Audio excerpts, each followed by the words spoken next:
all starts and ends with a girl, too small and inadequate for that world of ash, tar, and coal where she was born. When her mother died suddenly, the little girl, with only the company of a stuffed friend she would soon forget, found herself all alone on an icy bench, waiting for the carriage that would take her to the austere Bunny Hall. Luckily, even if that place turned out to be very hostile for her, there she met Carole, who like her was small and inadequate, so the little girl began to feel less alone, until, on a day like many others, Carole would leave Bunny Hall for good, so the little girl fell prey to despair again. After all, in a world made of ash, tar, and coal, furiously ticking away like a crazed clock, what can a little girl do all by herself?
Carole Simmons?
Are you speaking to me?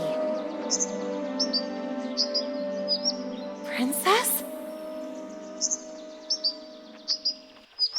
No, I mean... I believe so.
little bunny.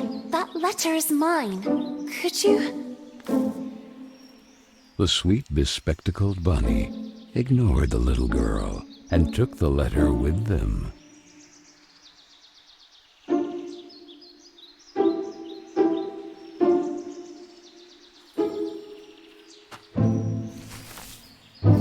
I beg you, would you be so kind as to give it back to me?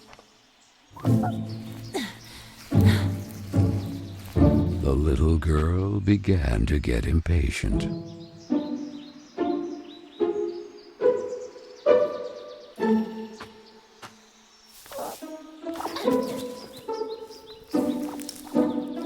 The little girl wouldn't let it win, so determined to recover Carole's letter, she followed the mischievous bunny.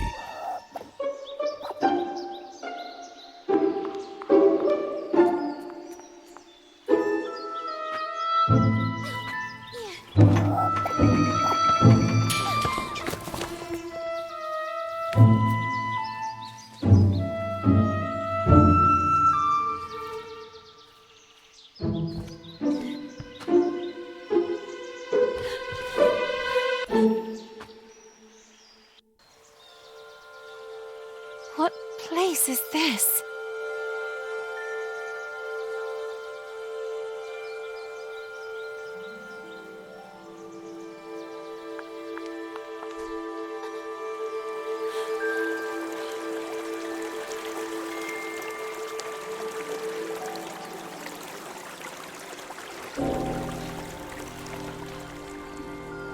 That kite, it reminded the little girl so much of her friend Carole. So free and graceful, yet tormented, as if by adverse currents, by the other girls at Bunny Hall. Oh, and who would you be? Have you perhaps seen a bespectacled bunny? Even the owl ignored her question and just stood there, staring at her, with those eyes, red like blood. But the little girl had no time to waste. She had to track down the bunny, and so she began to follow in its tracks.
And the girl, filled with a chilling sensation she could not explain, dove into the water.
So the little girl fell, and fell once again.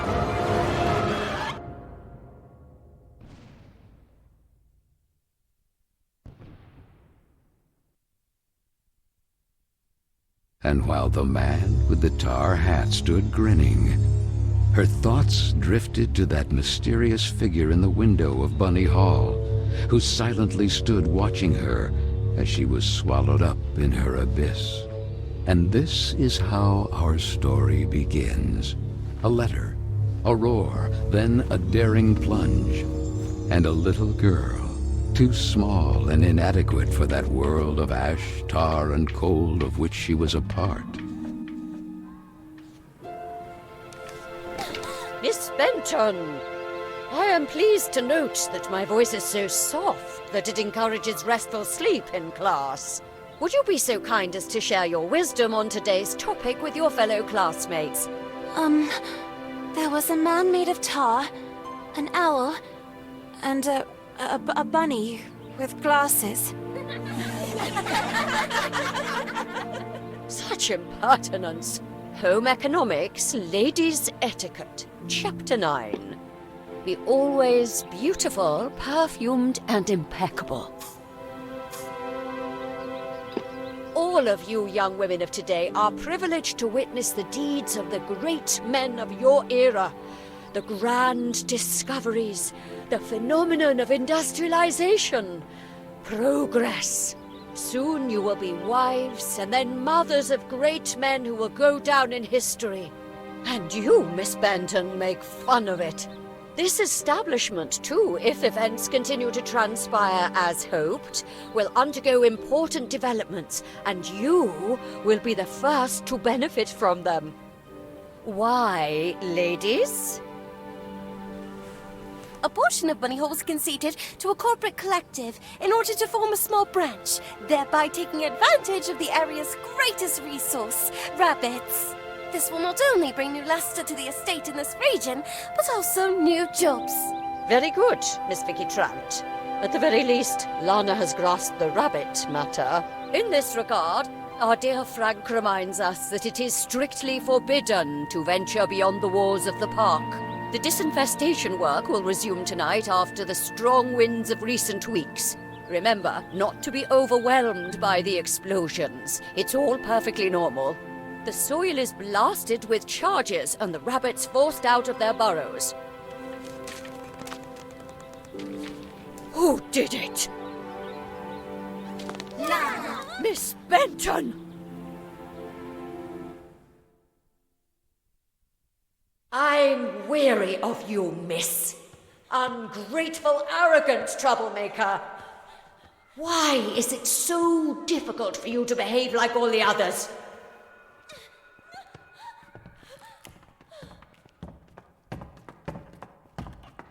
The clock is ticking furiously. And you are a woman now. Therefore, it is high time you learn to behave like one, or accept the consequences of your ridiculous transgressions. You will help Miss Mildred with the chores. When you are done, ring the bell, and you will be allowed to return to your accommodation.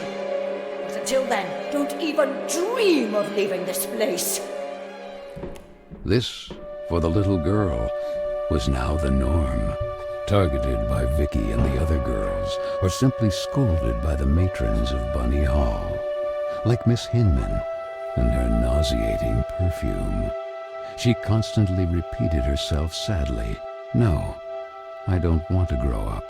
I don't want time to flow furiously anymore.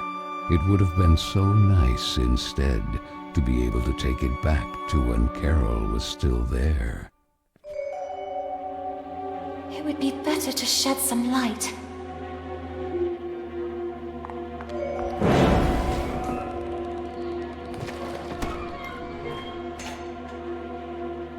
Where the heck did the broom go?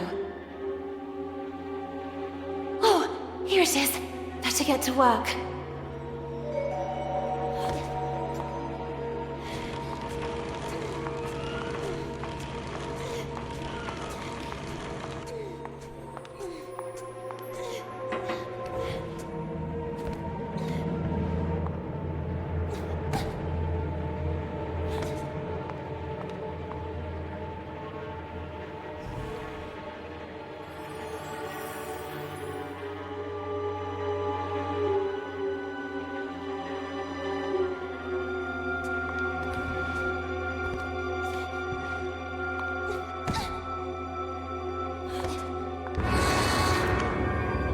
You! I remember you. But in a dream. Or at least, I think it was a dream.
And this? Where did this come from?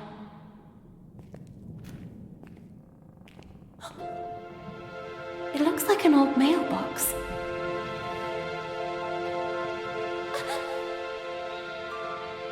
Oh, maybe I'm still dreaming.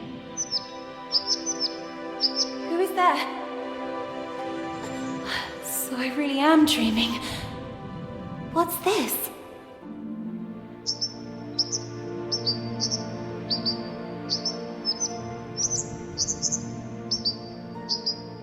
Carola?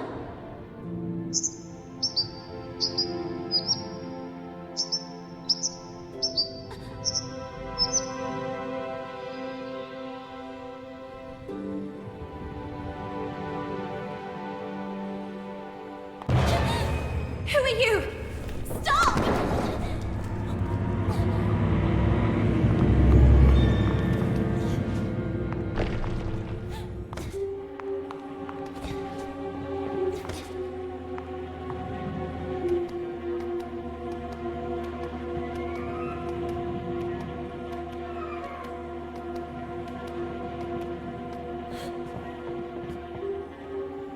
No! Please! Stop!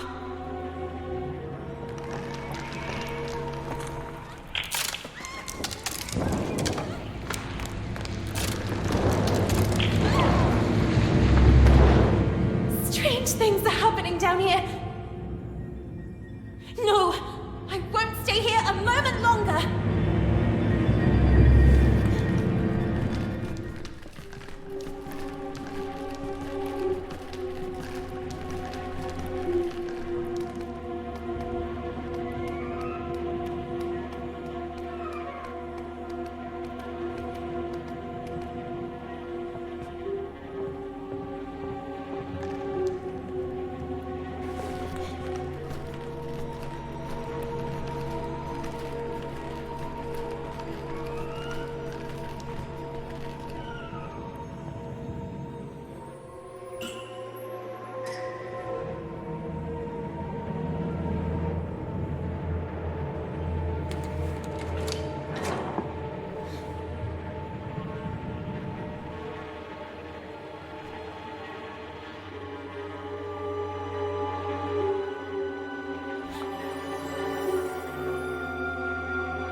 You call this cleaning?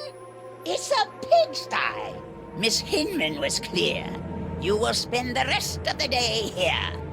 And speaking of which, here's your lunch, miss. No! Wait! I did everything I could! It's not right. I won't spend another moment here. I have to find a way out.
Oh, I'm so sorry, little one.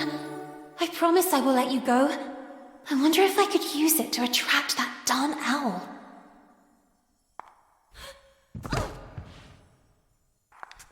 Hey, ugly owl! That's what you want, isn't it? Mouse porridge! This way! Come on!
You have been a great help to me.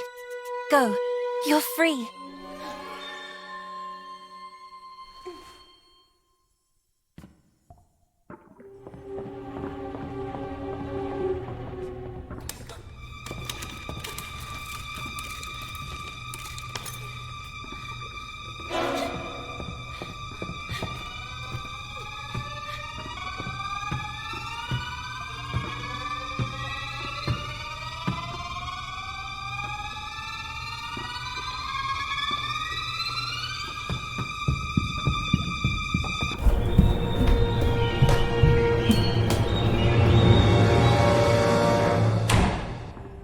Who was that boy?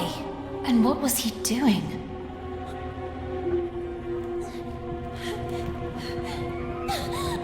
A letter! Carole Simmons. It's from Carole. I can read her name. The flames barely touch it. I have to put out the fire before it's too late. The little girl began to wonder if it had been that mysterious boy who threw it into the flames. But why? What was he hiding? And above all, who was he? No! No! Why did you kill it?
Doubts are as insidious as snakes, aren't they, little girl?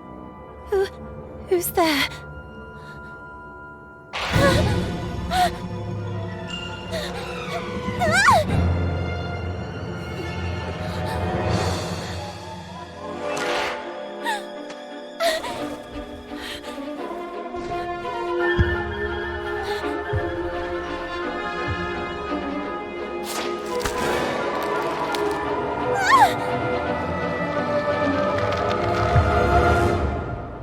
Princess of a rotten kingdom.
And then the little girl, victim of some dark spell, regained consciousness in the attic of Bunny Hall.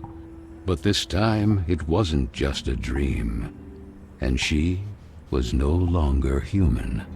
Was it the work of that old man with the tar cylinder hat? Who was he? And why did he mean her such harm? Luckily, that nice gentleman in silver had rescued her. But what did all this have to do with her?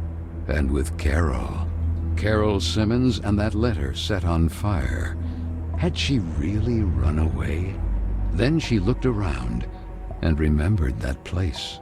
The attic with the kitchen. All the girls were terrified of that place. But this time, Carole wouldn't be with her.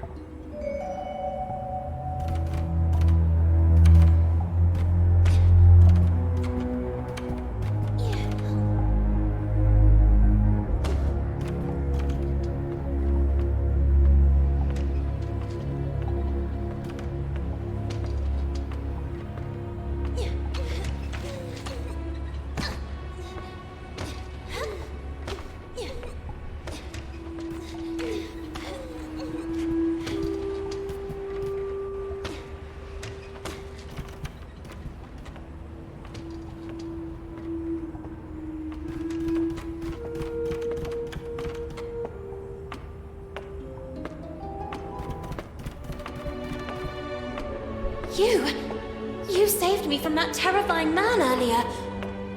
But whatever happened to you? Where has your head gone? Our head, you say? What really worries me is having lost the umbrella. Head and umbrella not accounted for. How can I help you? For some reason I woke up like this. We remember you differently, actually. Did you get a perm? But who are you? Mr. Basie, guarding the kingdom of Carole. I am... Lana Benson, we know. The Princess of Carole. Prince Carole? What's going on here? Without the head, there's little else we can do or tell you. Have you ever seen a headless body having a long conversation? To tell you the truth, I have never seen a headless body capable of carrying on any type of conversation. I'm powerless. Find the head. Something must certainly have happened to him. Oh, and don't forget the umbrella. By the way, I believe this is yours.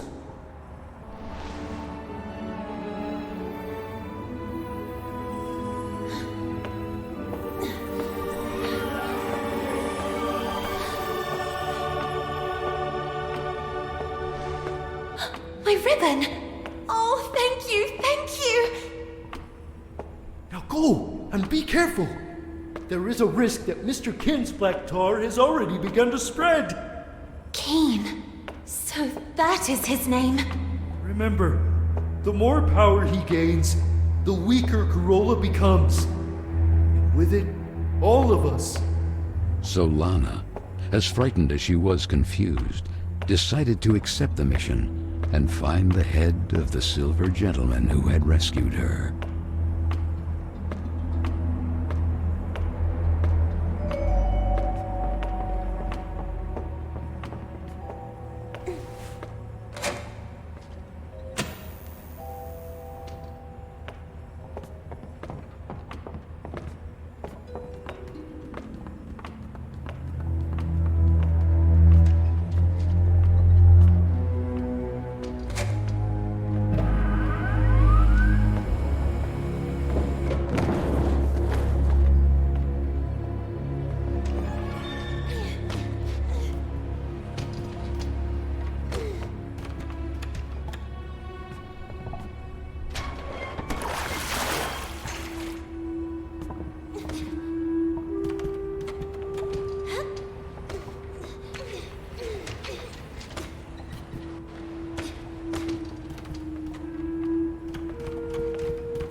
Who did this? I'll get you out of here. Don, it's locked. Miss Fisherin! Whatever happened to her? Could it be the black tar Mr. Basie was referring to?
Good. I'm here. No, no, no! Darn, I was almost there. Just when I finally have the key. Where could he have ended up?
That place of dust and ash awakens sad memories in Lana. She and Carole grounded, old Mildred and her deafening, shrill voice. "The silver gentleman's umbrella," the little girl proclaimed. A voice rang out. I didn't have time to finish it, but then, as if by magic, because time knows how to repair lost and unfinished things.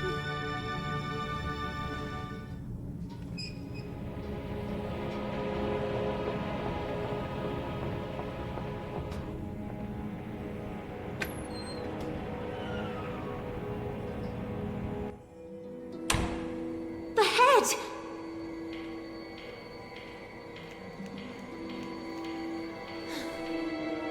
Finally! I'm sorry I took all this time. Oh, that horrible owl again!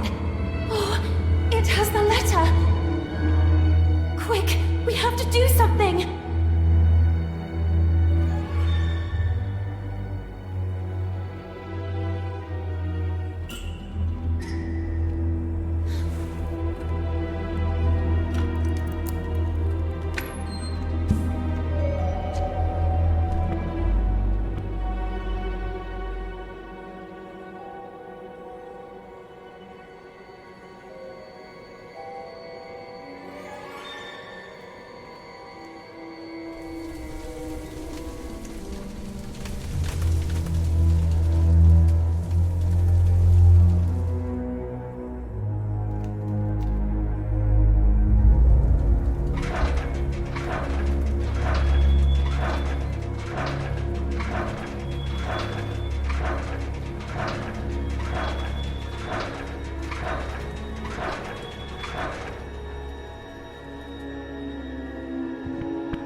most afraid of?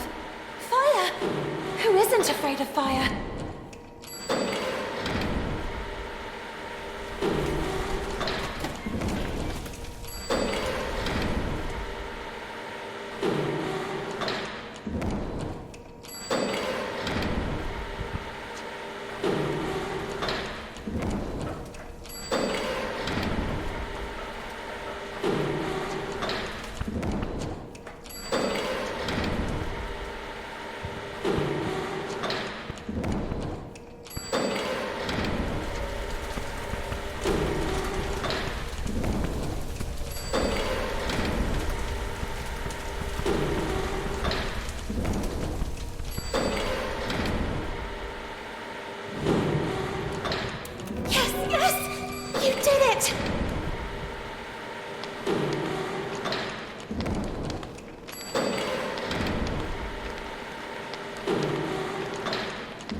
Was it perhaps a dream? She and Carole together again until the little girl opened her eyes.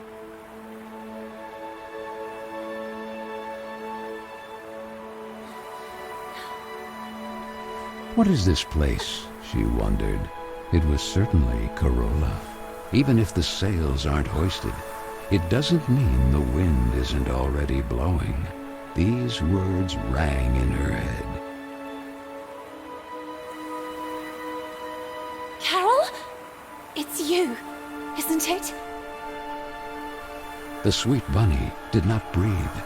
She stood there at the bow, contemplating that spectacular view. What happened to you? I need to know. Why did you leave me?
To break your neck, Lana? And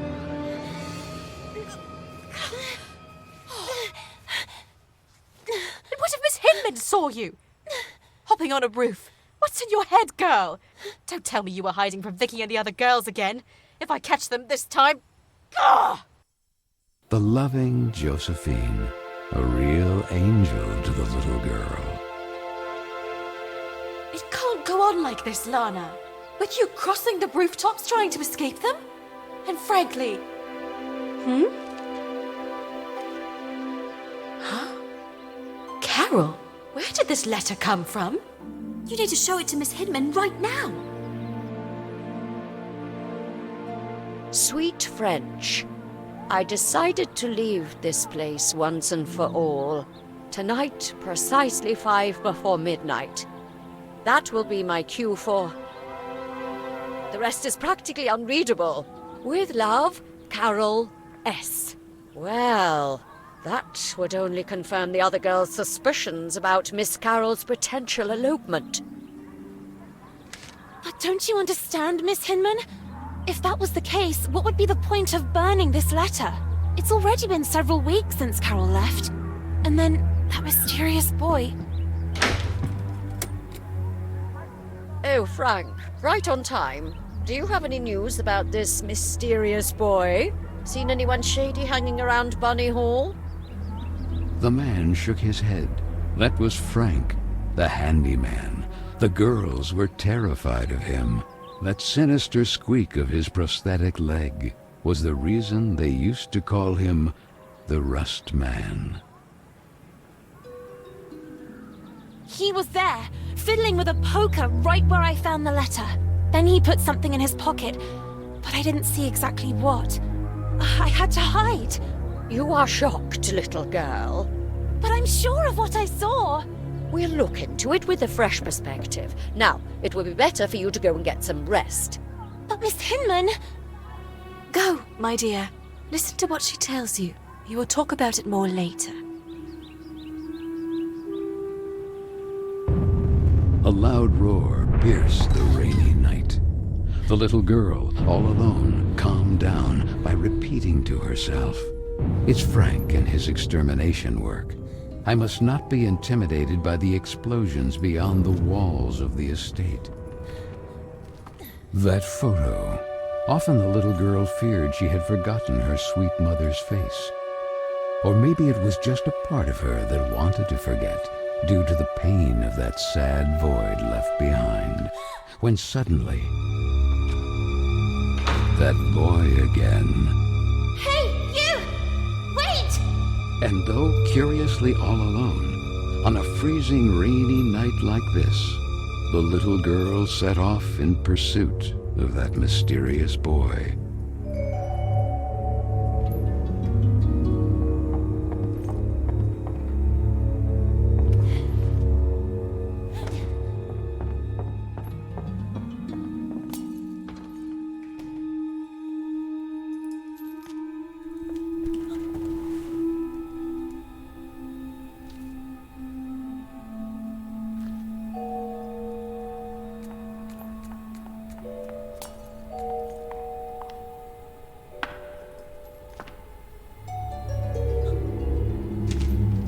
Sweet French, so the letter said. My time seems to be running out, like a sword hanging over my head. And however much I may resist, nothing is going to change. Nor do I receive any support, not even from those I thought I knew.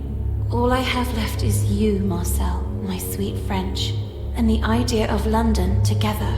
Carole S. Marcel? So that's your name. The girls!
you talking about? From the breach!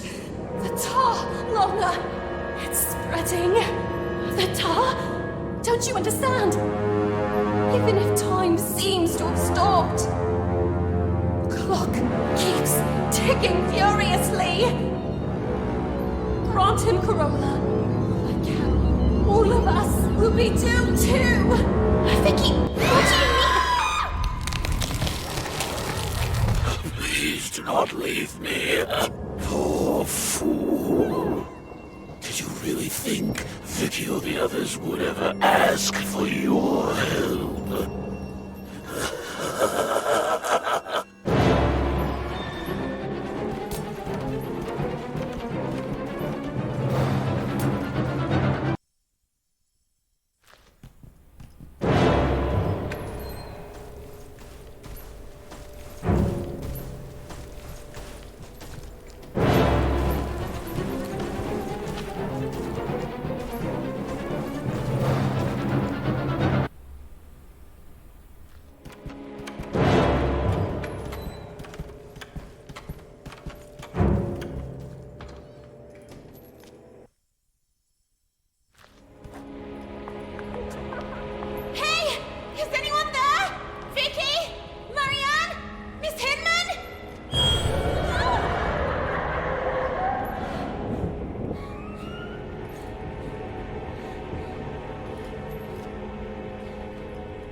Secured by a big combination lock.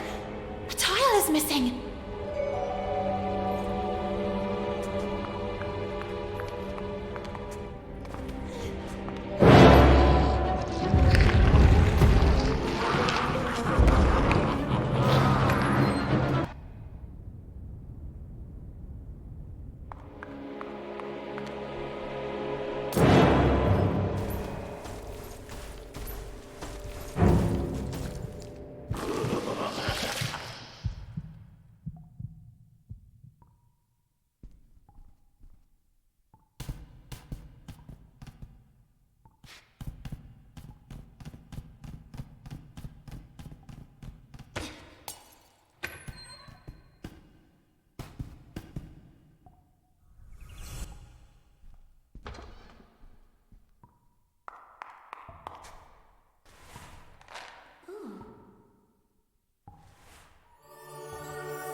Mortal kingdom.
Where is everyone?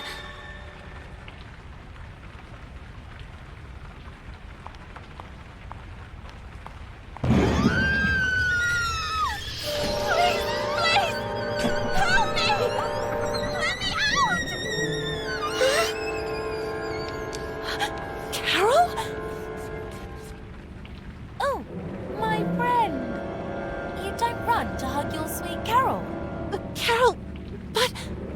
What? Are you perhaps afraid of tripping and getting killed?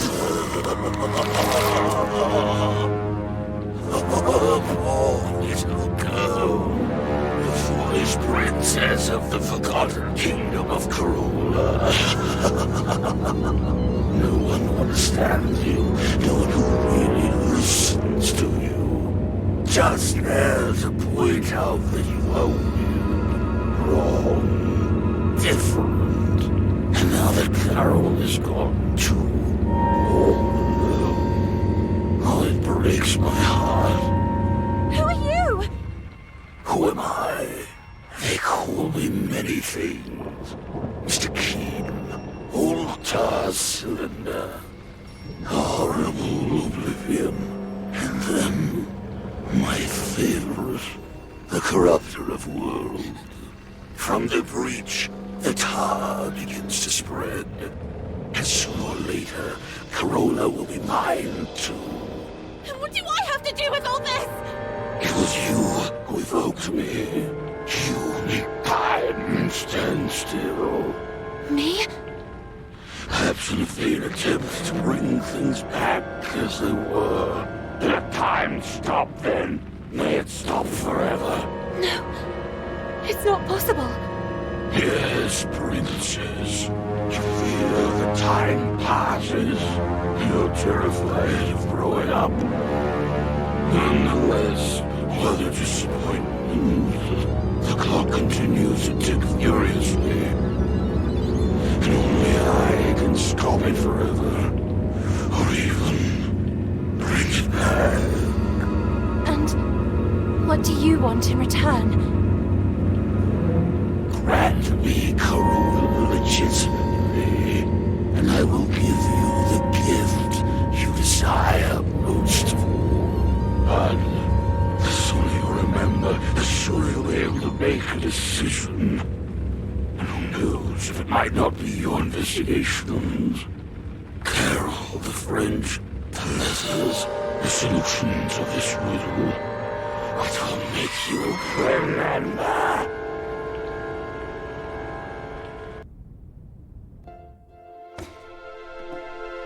Good morning. You don't plan to stay in bed all day, do you? It seems that Miss Hinman has an important announcement to make. Oh, I must have dozed off again. I can't remember. Maybe I was dreaming. Quick! Miss Hinman will kill me! Oh, and thank you. Thank you so much.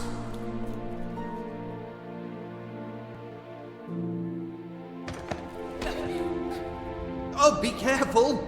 And where did you jump out from? Oh, I'm mortified. I pray you can forgive me. On the contrary, I hope you will do this more often. What are two sad eyes doing on such a beautiful face? Oh, you mean it? Darn, I have to go. Sorry for the delay, Miss Hinman. It's about time.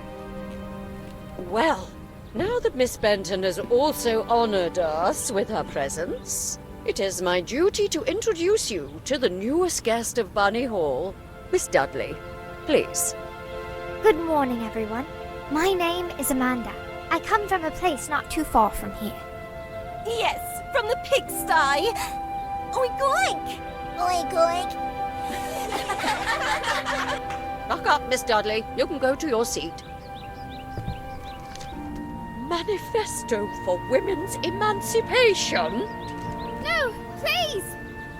That's mine! I beg you! It's because of rubbish like this that the world is falling apart. Women playing at being men.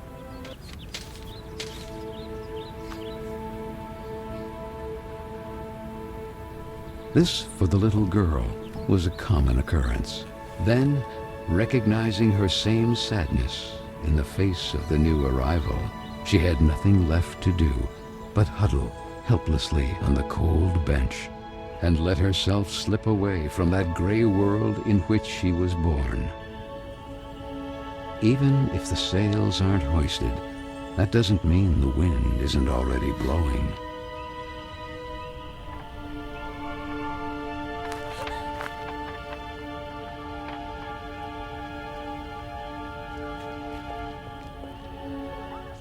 What do you think happened to her? To whom? Stupid. To Carole. Oh well, she was a troublemaker. Right! My father always said not to trust her kind.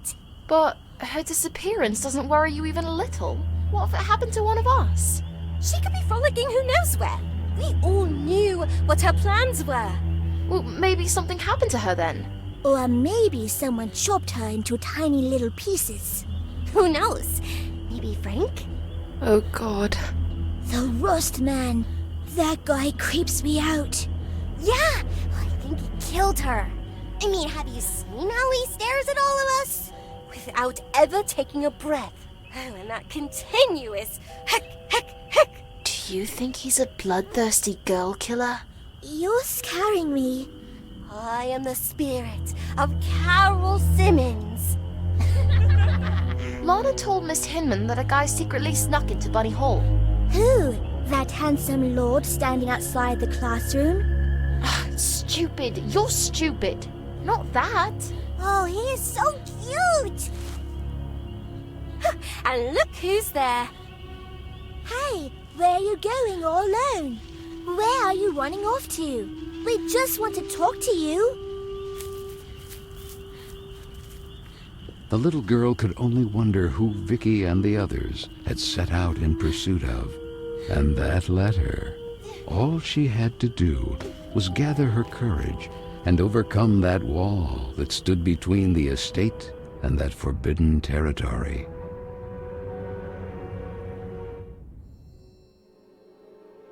The Bunny Hall Park. It had been so long since they were last allowed to cross those walls because of the restructuring for the collective and the disinfestation work. The little girl struggled to recognize it.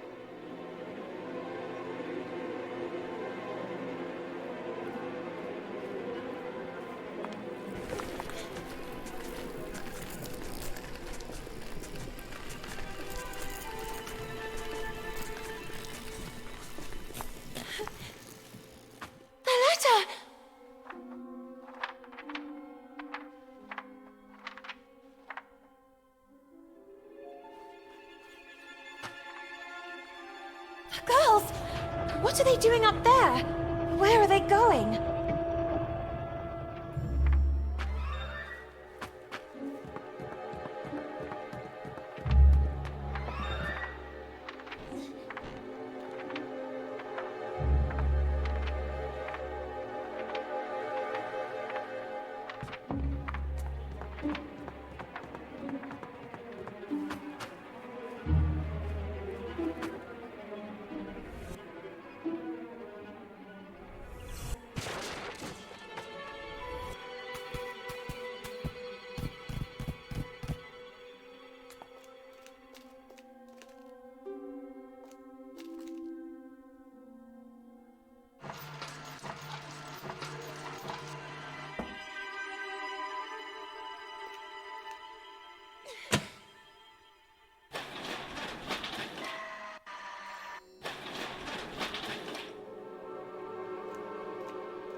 have to find a way to go down there.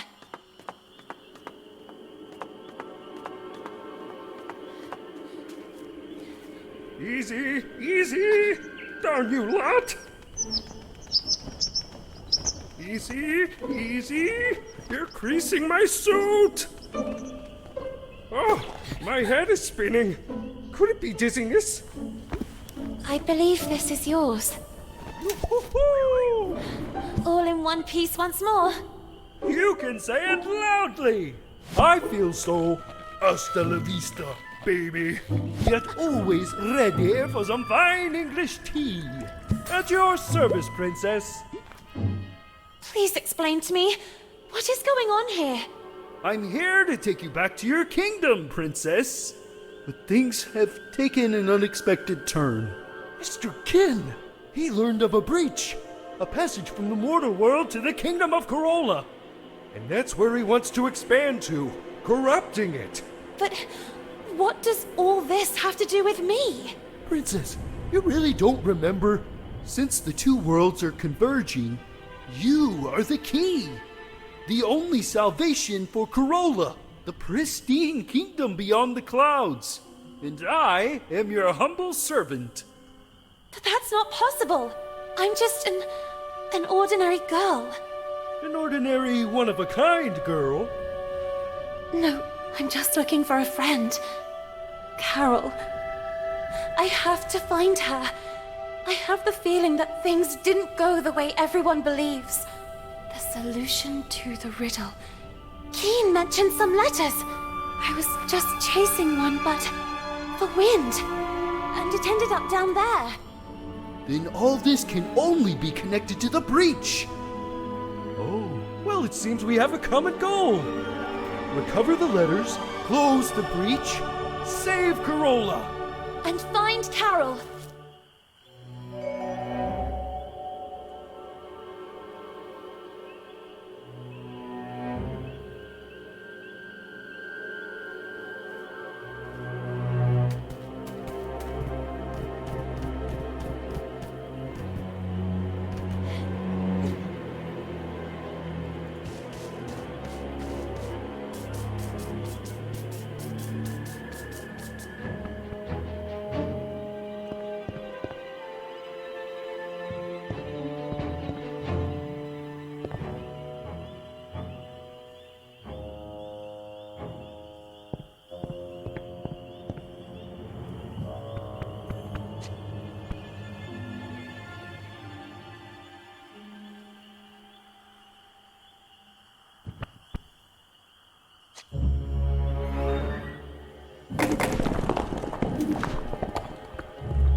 need you to stand guard here, in front of the door.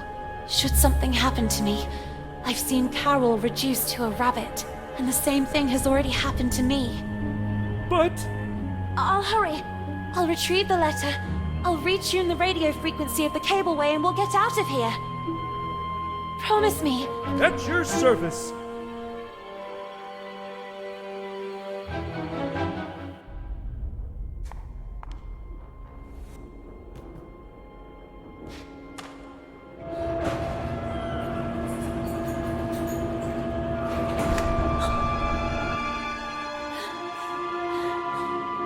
Hey! Everything fine down there? Princess?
did it!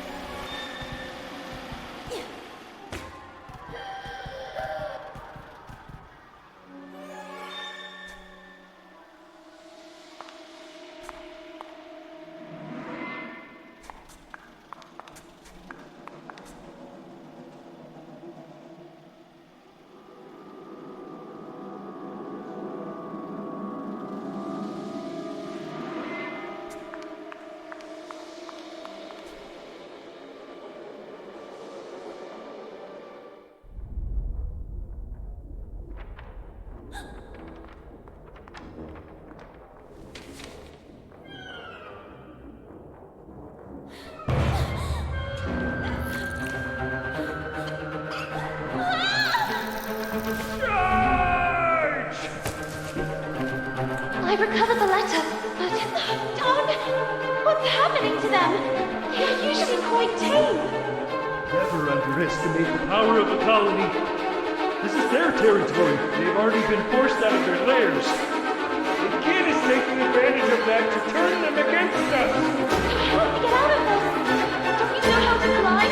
The more power King gains, the weaker I get. Then you can lower yourself with a rocket. Look! The crate goes there! Who knows? Maybe it will help open the safety lock. You take care of finding the crate while I deal with them.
Who would have thought? We were wrong to underestimate the little girl. My dear Valenia, you, my darling, we must act now. A princess may have been able to stop time, but you will certainly be able to give a taste of her unpredictable mutability. Carole is one step away from becoming ours.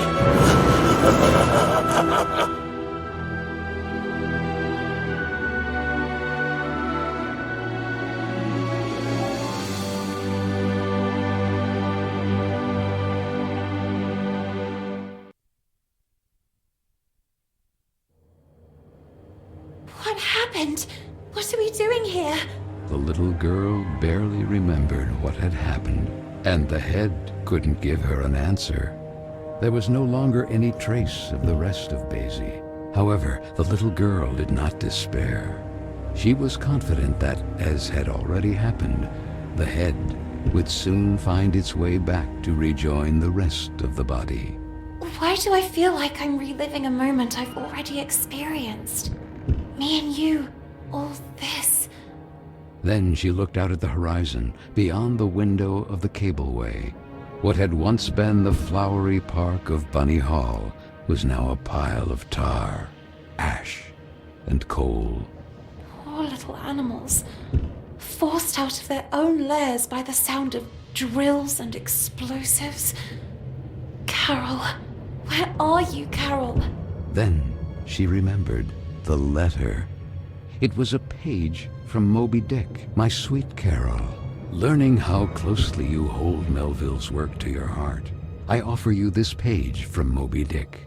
Do you ever wonder if you are the menacing whale that freely sails the waters in search of new destinations, terror of the seven seas, yet man's designated prey? Or the unstoppable Captain Ahab in the eternal search for that whale, moved to revenge for the leg torn off of him? Your dear French, Marcel. Marcel, you again. The little girl remained there, absorbed in her thoughts. Moby Dick.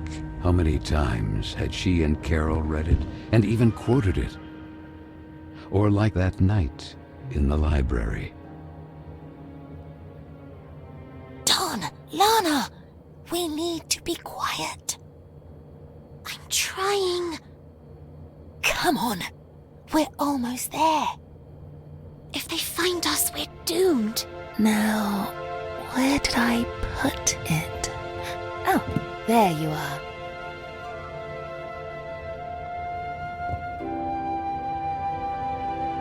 Moby Dick? Again? Aren't you tired of reading that yet?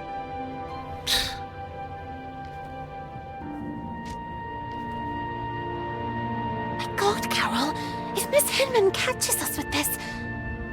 Do you want to read it or not? Let us defend our ground, men. Is this how you control your women? Oh, wow. Should we celebrate? Why are you so impatient? Oh, do you really not see? See what? The umpteenth group of rowdy ladies in handcuffs, and the press inviting men to lock us in the house? When things don't go the way we want, try to see them from another perspective. Oh yeah, which one? Do you really think all pirates wore eye patches to cover what they didn't want to show? A bad eye, for example, or to better discern what they really wanted to see? Where did you hear that one? Okay, I made it up. But it doesn't make any difference anyway. Take Ahab, for example. But Ahab was missing a leg, not an eye, and he wasn't even a pirate. The point is... Ugh! Do what I'm doing. Put a hand on your face. Carole... Lana.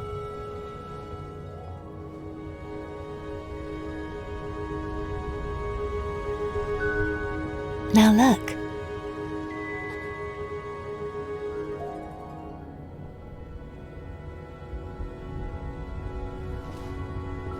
Let your voice be heard, girls! Things are going to change, Lana. Sooner or later, but they will change. What's the saying? Right. The winds of change are inevitable. Even if the sails aren't hoisted, that doesn't mean the wind isn't already blowing. What? No, nothing. Who knows where I heard it? Free, Lana. Free to be able to choose who to become, where to go, who to love. And maybe one day, women will also get into politics. Can you imagine a female prime minister? Or a black one? Can you imagine it, Lana? How I wish I could be there, among them, to fight. What future awaits us here? The factory, or worse, forced to marry someone we don't even know. Unable to choose freely. Caged. Do you want to leave? Carole? No. Of course not. You and I will never be apart.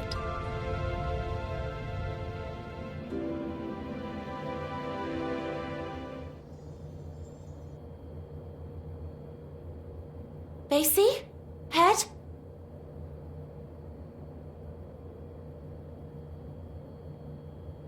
Where did Vicky and the others go? I wonder who they were chasing.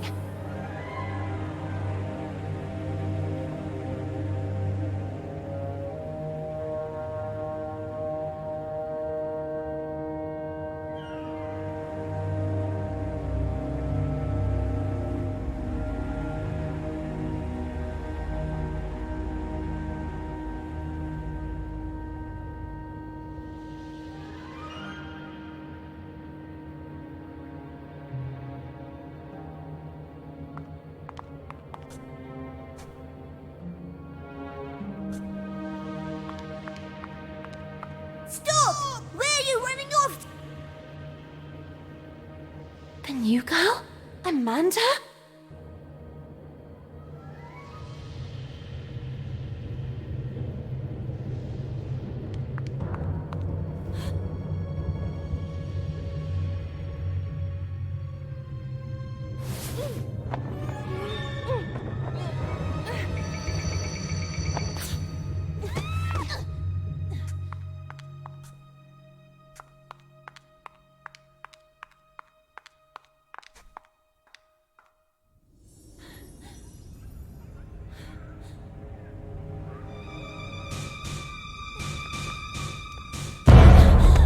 What were you doing locked in there? It was the girls, wasn't it? Emmeline Pankhurst, suffragette movement activist. It's my stuff! Oh, look at that! What a couple! The rabbit and the pig. Oh, what's the matter, pig? You really didn't like your new house? Oh, was it too tight for you? Oh, you certainly know how to choose your own company. Oh, well, at least Carole had some guts. Speaking of which, Hinman is waiting for all of us in the big room, and you are already late. I already have enough problems of my own to take on yours too. It's better if you stay away from me.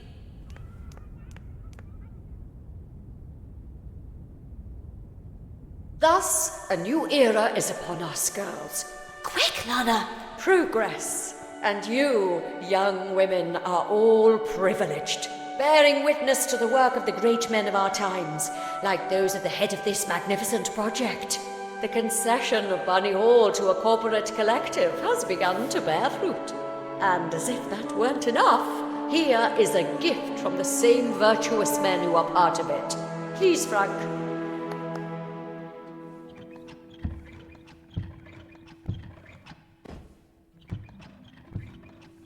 And what is it that young ladies today want more than anything else? If not to please a wealthy suitor by demonstrating the best, most graceful dance moves.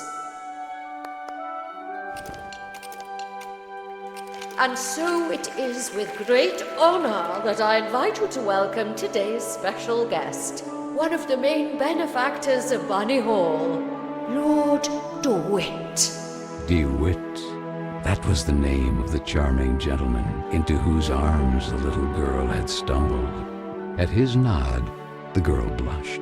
Honored by your welcome. Time marches on, really, and today you are all becoming young women. It is in this regard that I have an exciting information to convey. Young scions of high society have learned of the splendid girls of marriageable age who reside at Bunny Hall. And this evening here, in this place, there will be a ball attended by nobles and royalty from all over the region. What a magnificent, magnificent opportunity. I think we need to get to work immediately. Let's see. Miss Benton, please get in position. Me? Don't make me lose my temper, young lady. You will be the first to practice with the ingenious gift given to us by Mr. DeWitt and the other gentlemen.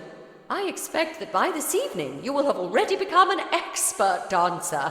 Quick!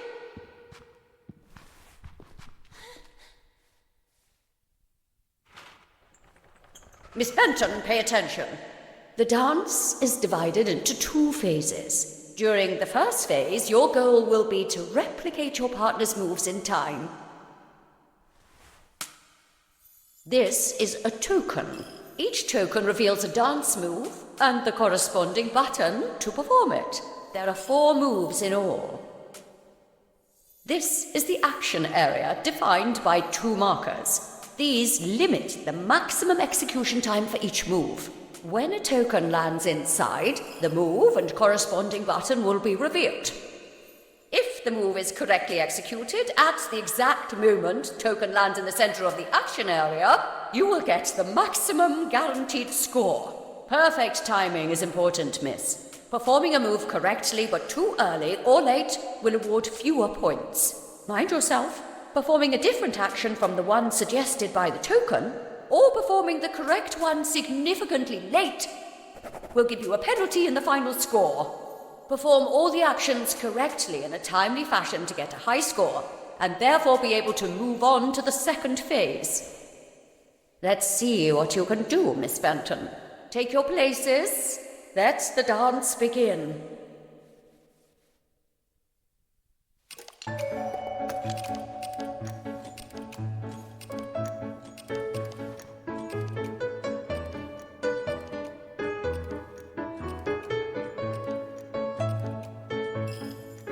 This one was easy. Not bad, miss. Really not bad. Very good.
Well, it is customary that once the ice has been broken, you move on to a second phase in the dance. The man will perform a virile dance solo.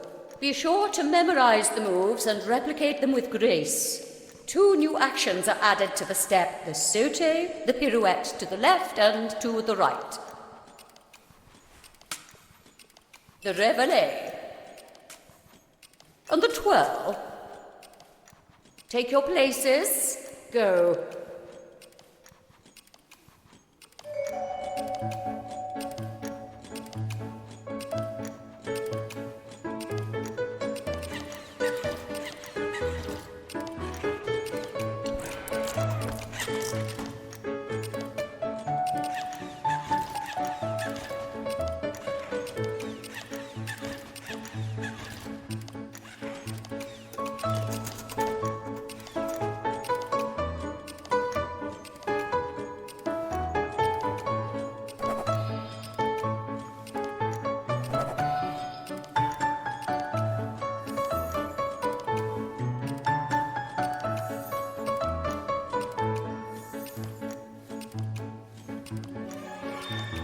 You've got the stuff. I'm confident you will improve over time.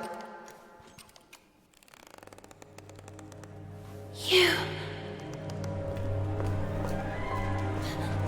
I'm sorry, I'm really sorry. Miss Benton! Come back immediately! Miss Hinman. Miss? I beg you, aren't you being a little too harsh on her? It's clear she doesn't exactly correspond to your ideal of a young woman. However, there is potential in that girl, and it's up to you as her tutor to know how to guide her. Where did she go? The tender child asked herself. So, armed with courage, she ran towards that curious girl.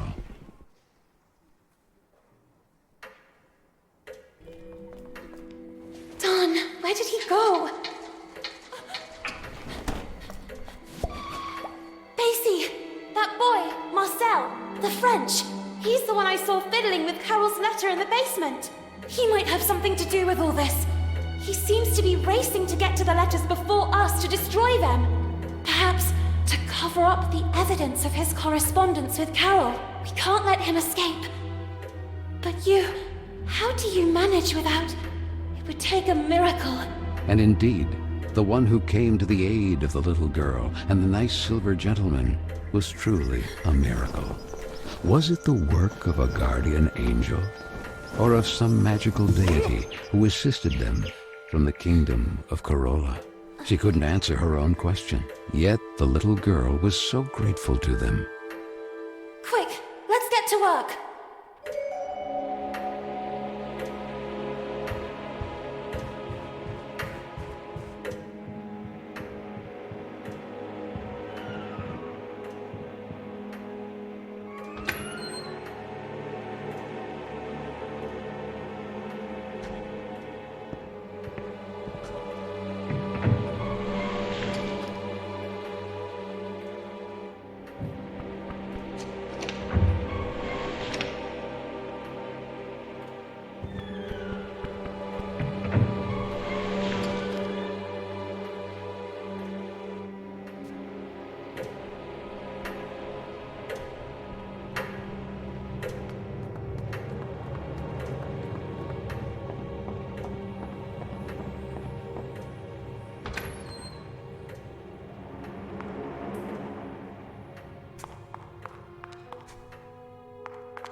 What is this place? How did I end up here? To the little girl, it seemed like a distant era, not yet lived.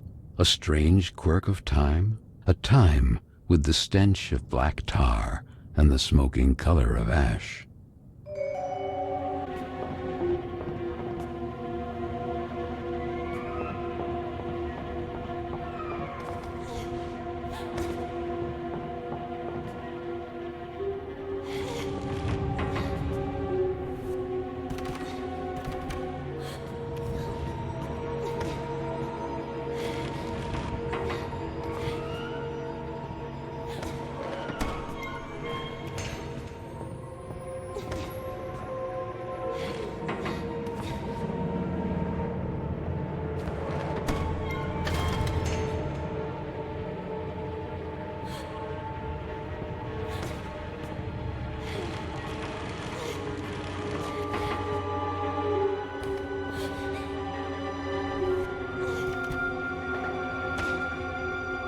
This is the science classroom.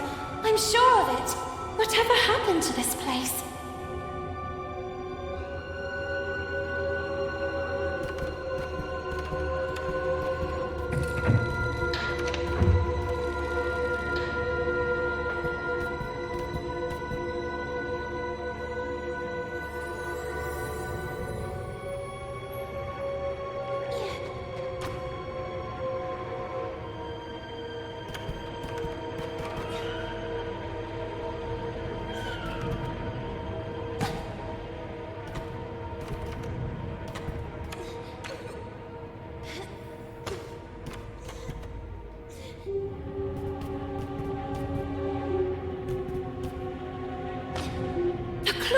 This is all it's doing. It's as if it sent me to a distant era.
Wait a minute. The little girl didn't know how to explain it, but she immediately realized that this couldn't be her time, but a distant era already lived, a strange quirk of time. The place had yellowed breath, like inked paper, and the dark color of virgin leather.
had been hidden from her. And so the little girl learned that, like her, Miss Fisherin had once been young too, and who, just like her, had suffered the abuse of mocking peers. Quick, the ladder!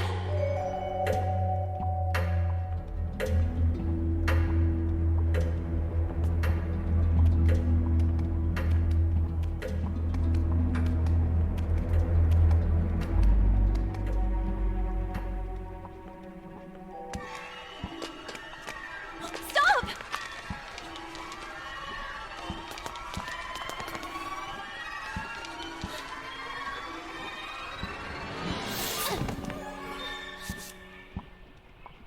You?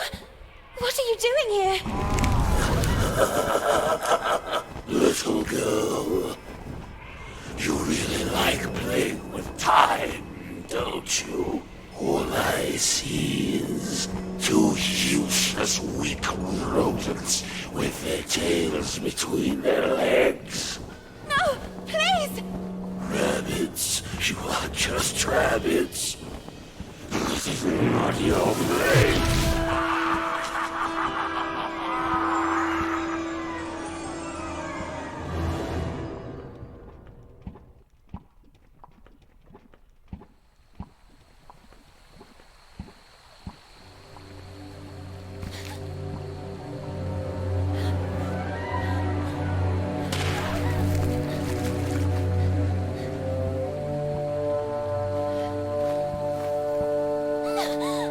Back off! Stay away from me! Don't come any closer! Amanda, is that you? And who the heck are you? Lorna? What happened to you? Why are you... Why do you have... Where's your...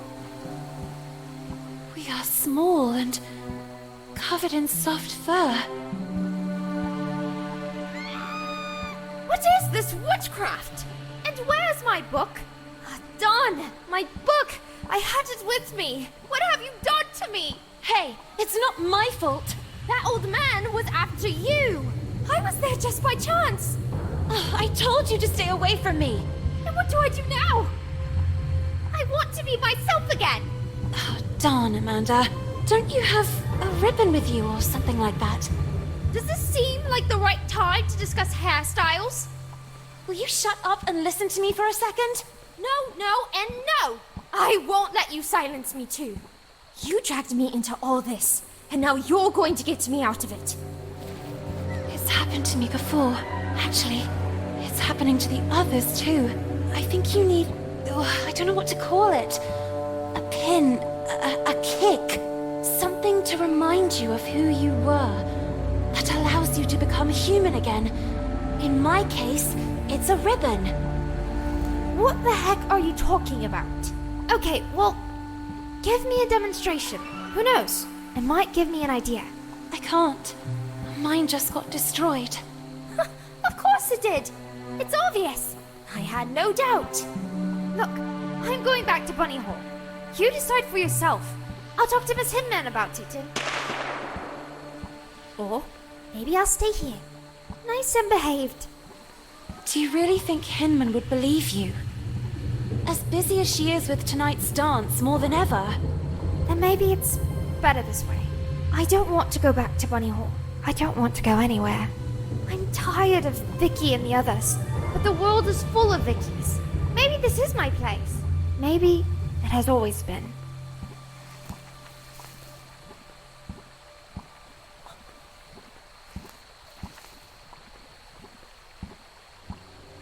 This. Where did you find it? I grabbed her by the hair. I realized it was important. I remember that day. Miss Hinman organized a reading workshop. Guests from outside even came. Carole chose a passage from Moby Dick. But don't you understand? It all started when Carole disappeared. And now, who would this Carole be? It was at that precise moment that the breach must have opened. I knew the letters or this photo would give us the answers. It's as if Carole wanted to send us a signal. I I'm starting to not follow you. He is the answer. The tear in the photo? The breach? He is responsible. Marcel! If we find him, we'll find Carole. And all this could finally end. Even if the sails aren't hoisted, that doesn't mean the wind isn't already blowing. We have to go back to Bunny Hall. But how? Ahoy! Real pirates never give up.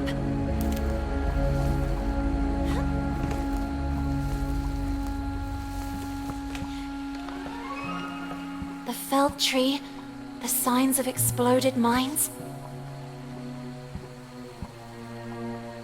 If my calculations are correct, we are in the park, just a few meters from Bunny Hall. Shh. Did you hear? Listen.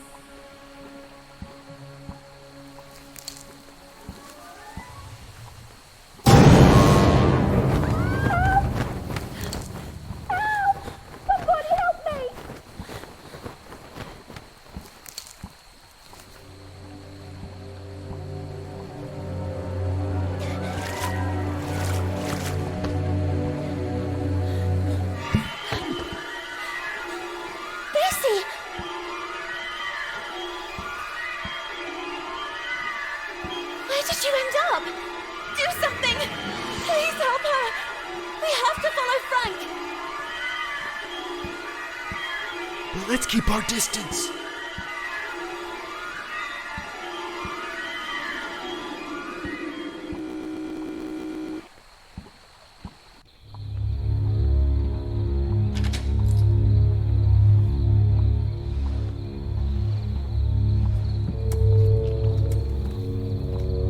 He's heading to his shack.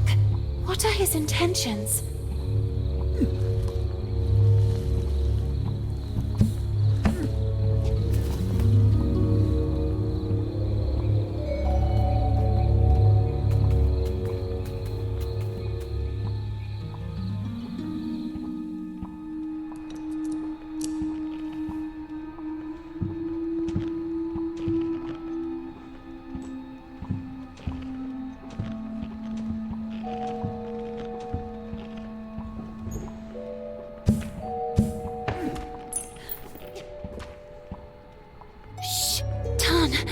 What's that?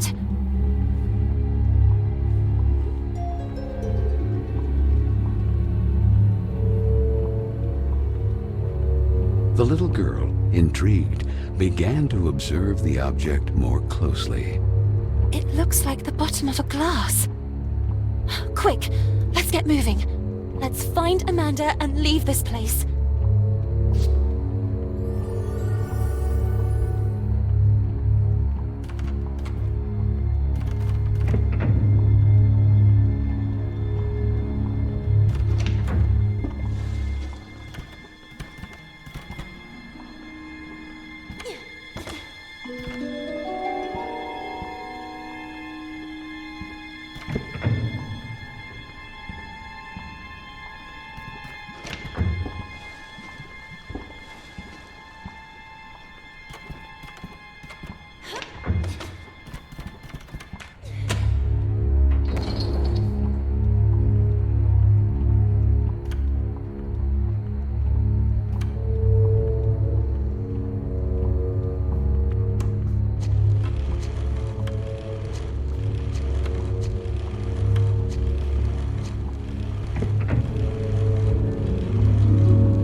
The little girl was shaken by uncontrollable shivers. What was that place?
Amanda? Hey, it's me. Quick, I'll get you out of here. No! Amanda! No, you too! The little girl collapsed at the sight of her sweet friend, now corrupted by time. Kin was gaining great power, relentlessly widening the breach to Carole.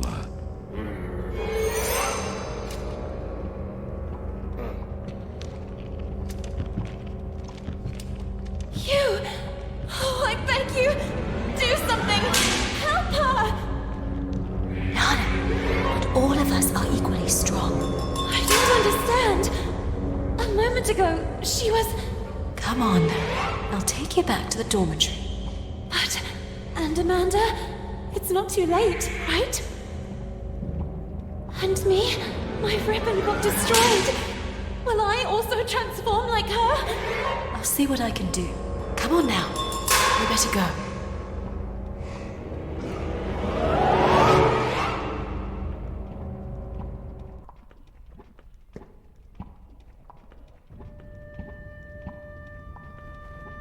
Everything is back to normal. What's up? Hang in there. Carole has disappeared. Perhaps kidnapped by that Marcel. If she's even still alive. And now Amanda. Soon Carole will be doomed. And it's all my fault. Listen, we all carry out actions that have repercussions. It's true. But we cannot eternally cling to the past, trying in vain to change it. However, you can always make amends for the future, and that will be the day you really know who you are. And it won't be a place or a person you loved that will remind you. Not a ribbon, not even a photo you jealously guard.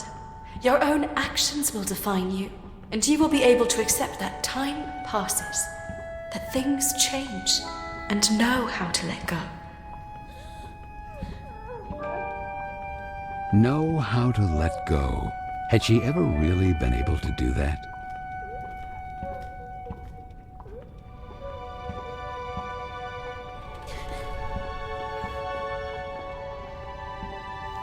What's this? Who is he? It was there on your desk. You lied to me. You and I will never leave each other. Listen. No! Would you really have left me here and run away with some random pen pal? I was thinking about when would be the most appropriate time to talk to you about it. Oh, yes. And when were you planning to do it? Let me finish. They have already arranged my transfer. They will send me to some house, who knows where, as a lady in waiting. So I said to myself, before it's too late, take your things and run. Leaving everything behind? I had no alternative. Not today, not yet, not in this time. To them, we are just things. And I should just let you go. Even if I stayed, I would still be taken away. Did you really think we would stay here forever, spending afternoons in the park, or what's left of it? Flying a kite, or reading Moby Dick again? We are not kids anymore, Lana. Time flows. Come with me. Let's go together. When things don't go the way we want, try to see them from another perspective. No, not this time. There is no perspective that can change what I see.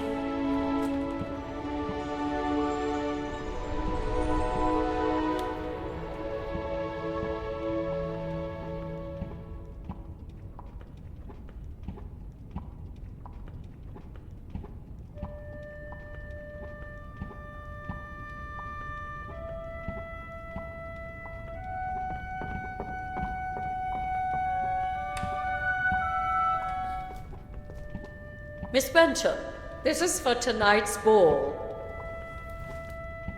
The ball! I almost forgot about it!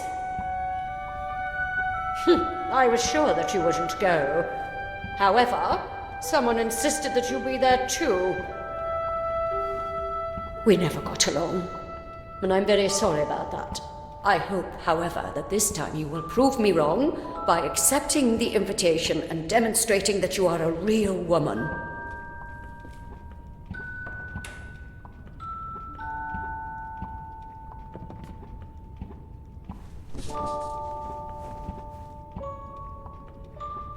Lord DeWitt? You don't really want to go there, do you? Maybe Hinman is right. It's time I acted like a real lady. Oh, yes. And maybe you too will start bathing in perfume like that one. Real. You are real when you are the faithful reflection of your own desires. And this is not what you really want. Since when do I have the right to fulfill my true desires? To decide for myself? What about everything else? Amanda? Carole? It's good that I'm learning to let go. And Carola? Look at me! What can a little girl do all alone? I have to let time take its course again. I am not the person you will need. I am not a princess of any kingdom. Carola is not my home. This is my place, and Keen has already won. So, you have decided not to return? I thought you were unique. Instead, you're exactly like the others.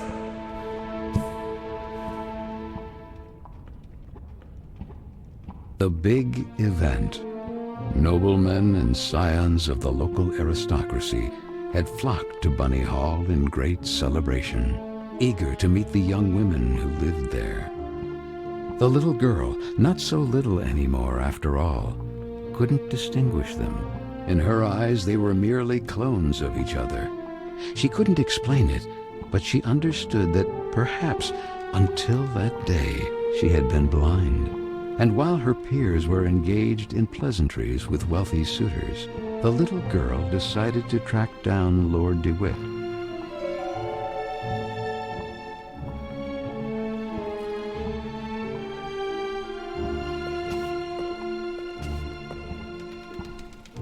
What a pretty damsel!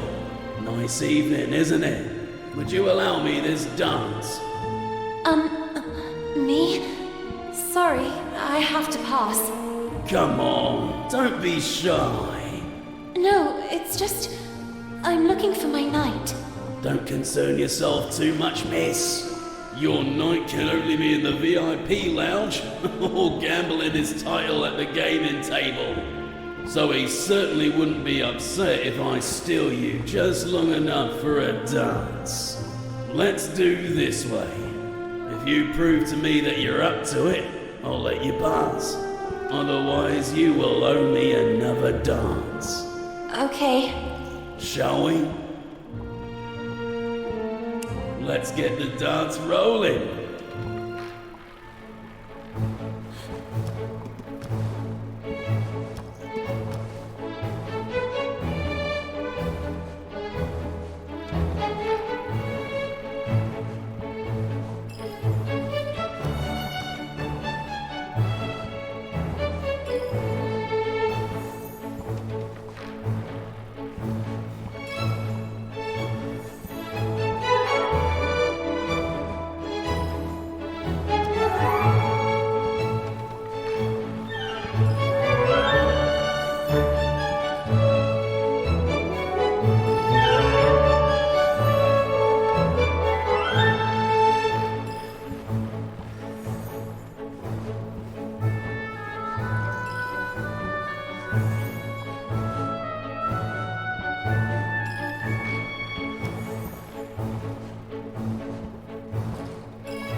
To you. Let's see if it was just luck.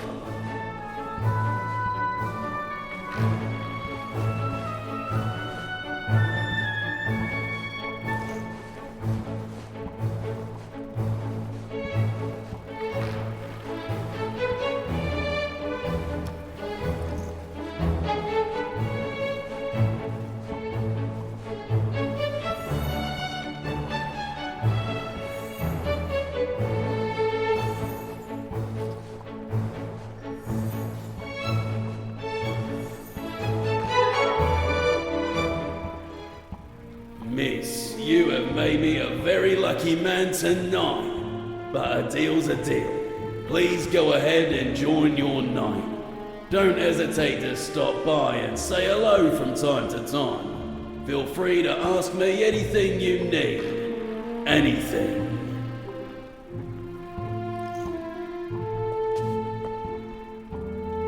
Miss, I see you didn't waste any time. Should I think perchance you like me?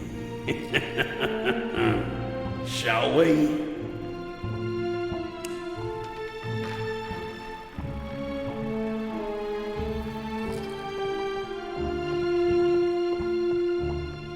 Sir, is everything okay? The gentleman in red did not answer her. Then the little girl noticed that a brass key was protruding from the man's pocket.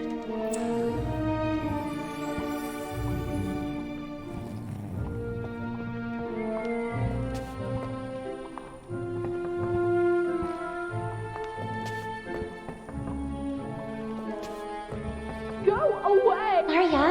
Marianne, is that you? I already told you to leave. What are you doing locked in there?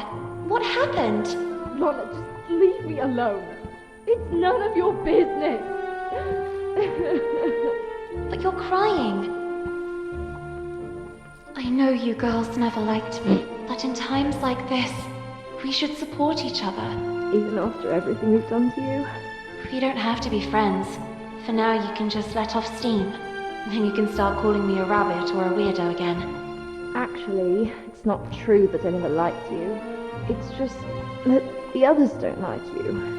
And when you're part of a group, the others expect you to act in unison. But I don't know if I'm like that. If I feel like them, I would like to make a difference. yet I fear being marginalized. Like tonight, that slimy scoundrel. I hope he's still out there rotting. What happened? From a ridiculous briefcase, he took out a toy mouse. I think he wanted to take advantage of the opportunity to look under my skirt.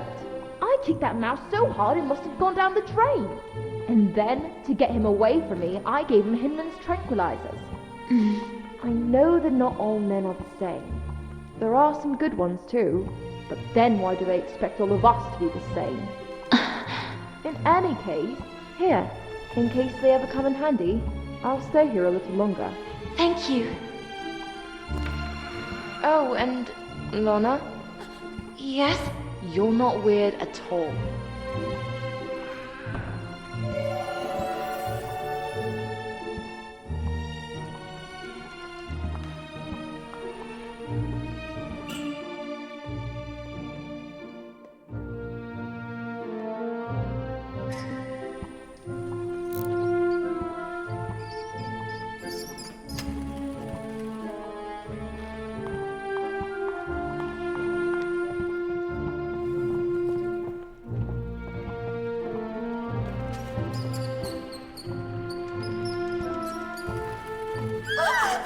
A mouse!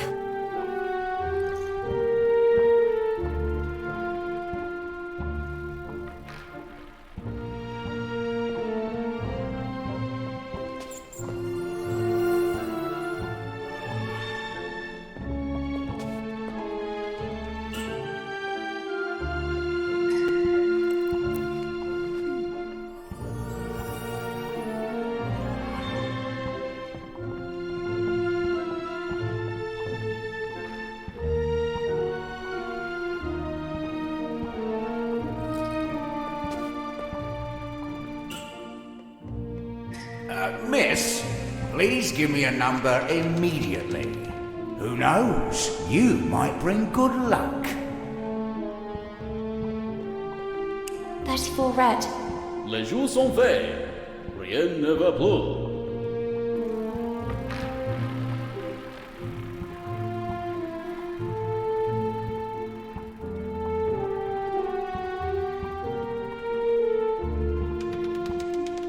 $34 red.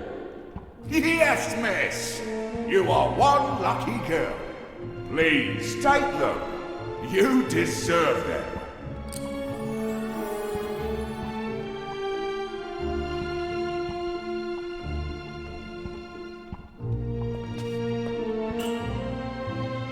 Here, take them.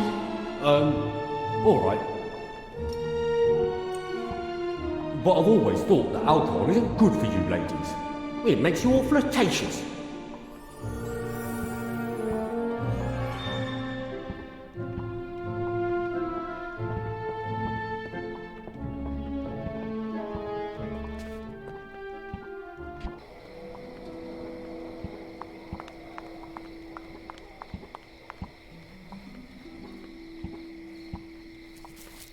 Miss, where do you think you're going?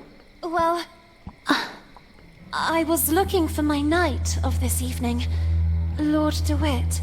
That scoundrel DeWitt. He will certainly be in the VIP lounge. But, well, do you see this? Access is only permitted to holders of this pass, and I happen to be one of the few to have it. Do you want to know why, miss? I'm surprised you didn't get there on your own. Are you perhaps a little dumb? I'm a great seducer, among the most renowned in the country. I even bewitched Queen Victoria with my virile movements and dance. Oh, yes, I see. What? Don't you believe me? Perhaps you wish a demonstration. Let's see if you can keep up. Get in position, miss.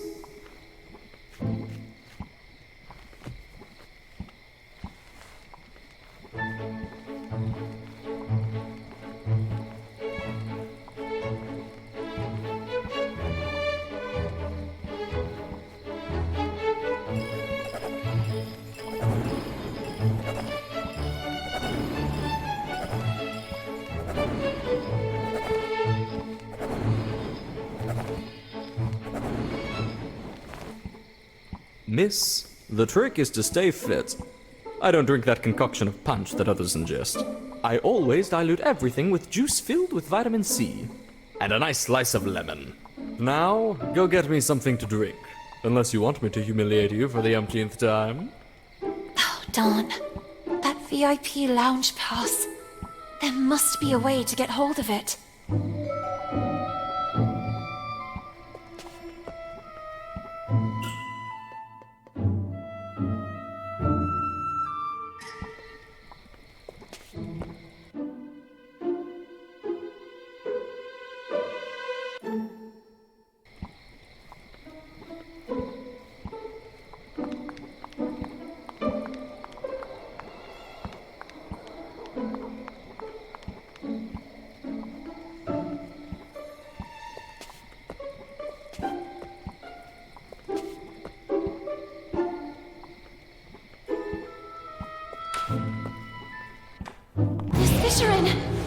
You must excuse me.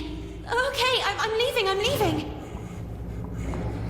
Oh, there must be a way to distract her.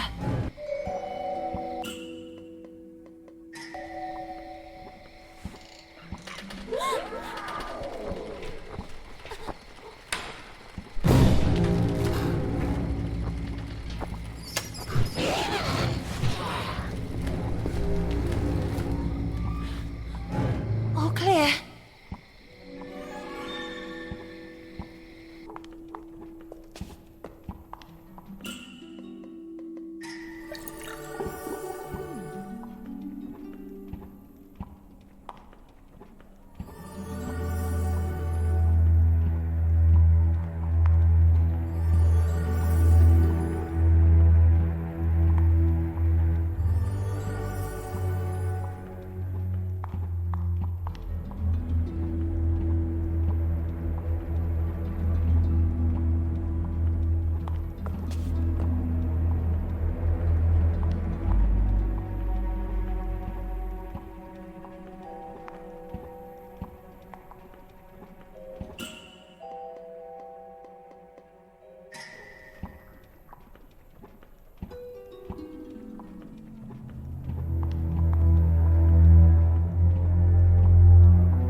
Miss Fisherin, please excuse me. You must forgive me. I must have gotten lost and... My science test assignment. The little girl seemed to really hear for the first time the voice of the gruff Miss Fisherin. I worked on it all night at the library. The next day, the others hid it from me out of spite. Professor Sullivan didn't believe me. And all these years, I really believed that I wouldn't be capable of succeeding. Maybe it was for the best. Maybe I wouldn't have been up to it. I could never accept yet another failure. Indeed you were up to it, and more. Your test was correct. For all these years, I chose to identify with what others saw of me. I preferred to believe myself inadequate, rather than accept the risk of another failure. Don't make the same mistake as I, Lana. Don't be what others expect of you, or how others describe you. You are authentic when you are the faithful reflection of your own desires. And so it was, in fact, that for the first time the little girl saw Miss Fisherin as she really was, like Nora Fisherin, and no longer like the furious creature that lived in the gloomy attic of Bunny Hall. Thanks, Lana. Thank you very much.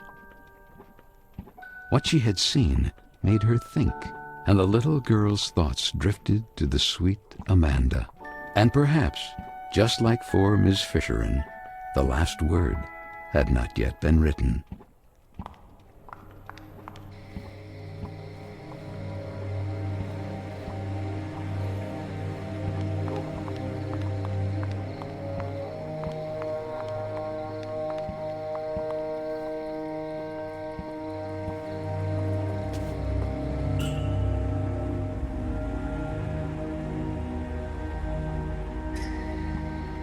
You returned to enjoy my seductive pirouettes, didn't you? Then don't waste my time.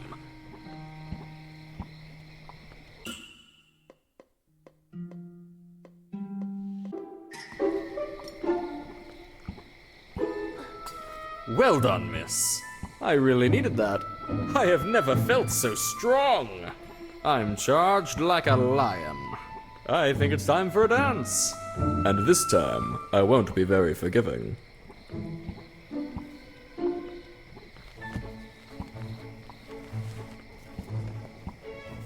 Charged. Like...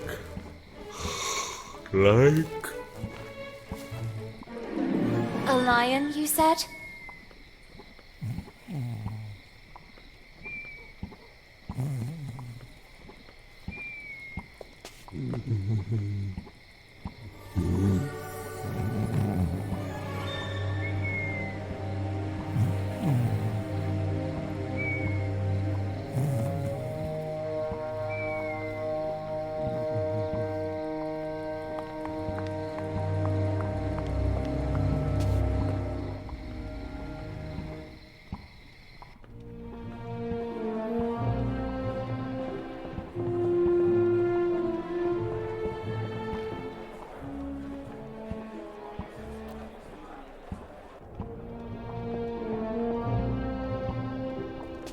Miss, yes, talking to you I am.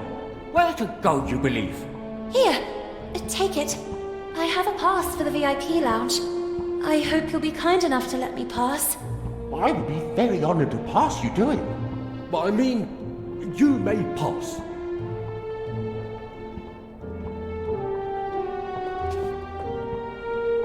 Lana?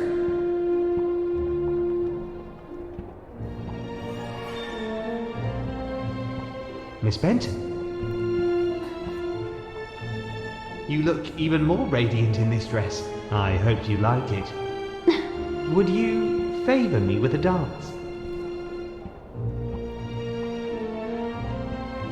I really admire your rebellious nature. Thank you. Nevertheless, on your beautiful face I still see sad eyes. Are you not happy? Oh, well, yes. I think so. Such enthusiasm. What troubles you? Tell me. I do not know. I'm worried about a friend. I understand. I should have the strength and courage to let go, but I can't. I also don't know if I'm doing the right thing. You mean standing here by my side? No, it's not that. You are a good man. I just don't know if I'm ready for this. Or if it's really what I want. Maybe it's just the fear of growing up. Well, that is natural.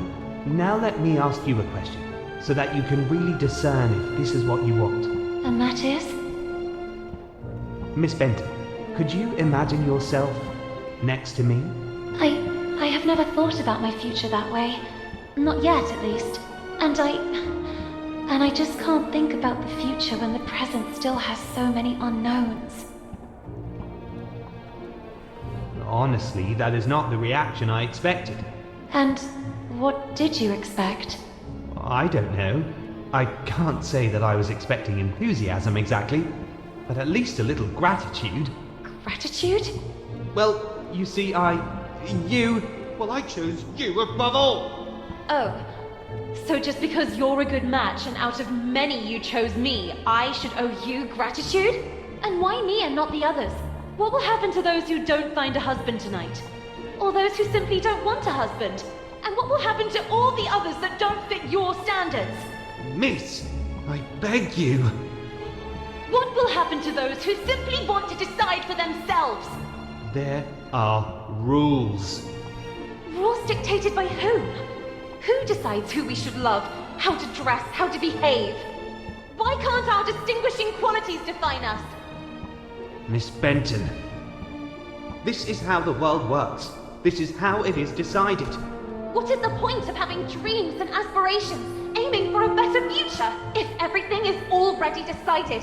What is the point of having a voice if no one knows how to listen to it? Let your voice be heard! Let your voice be heard, girls! Marcel, stop! You're making fun of me.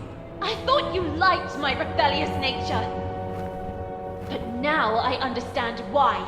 You hoped you could tame me like you do a filly. Twitty, my heart! Who is this slob you're with here? How could you replace me like this? Who are you? You scoundrel! My husband suspects us, and you go flirting flower to flower. Little duck from my pond, how could you betray me? My good man, there must be a misunderstanding. I don't know your lady. Daisy, you're back. My dear gentleman, I demand a duel. Buttercup, I'm so sorry, but Twitty and I are one now, and no one will ever be able to separate us. I love him! Duel, duel. Thank you, Daisy. Thank you with all my heart.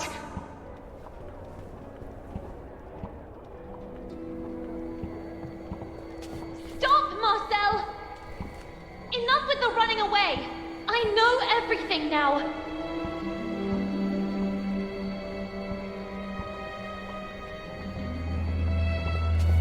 Where's Carole? What did you do to her? The little girl couldn't believe her eyes. You're a girl. I'm just Marcel. What happened to Carole? That's what I'm trying to understand too. But the other day, what were you doing near the theater in the basement of Bunny Hall?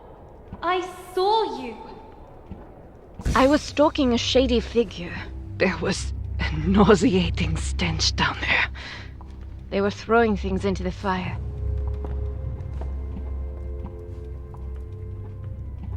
And in the midst of what looked like waste paper, I immediately recognized some of my letters. And Carole's handwriting. I was trying to get them out when suddenly I heard you coming.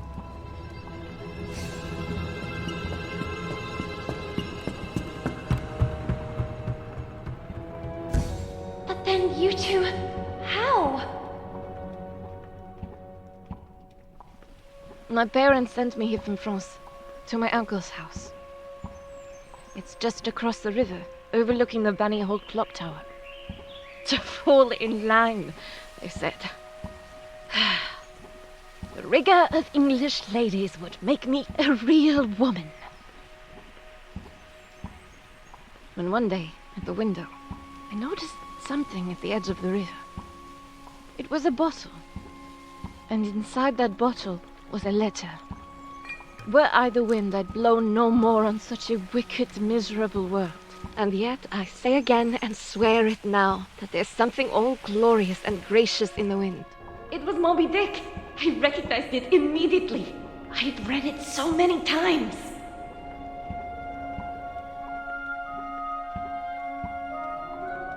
So So I decided I would find out who would threat to us. And so it happened one day, on the occasion of an open-door event. A reading group meeting was being held at Bunny Hall. And then, she appeared. Were I the wind, I'd blow no more on such a wicked, miserable world. And yet, I say again, and swear it now, that there's something all glorious and gracious in the wind. It was her. It was Carole.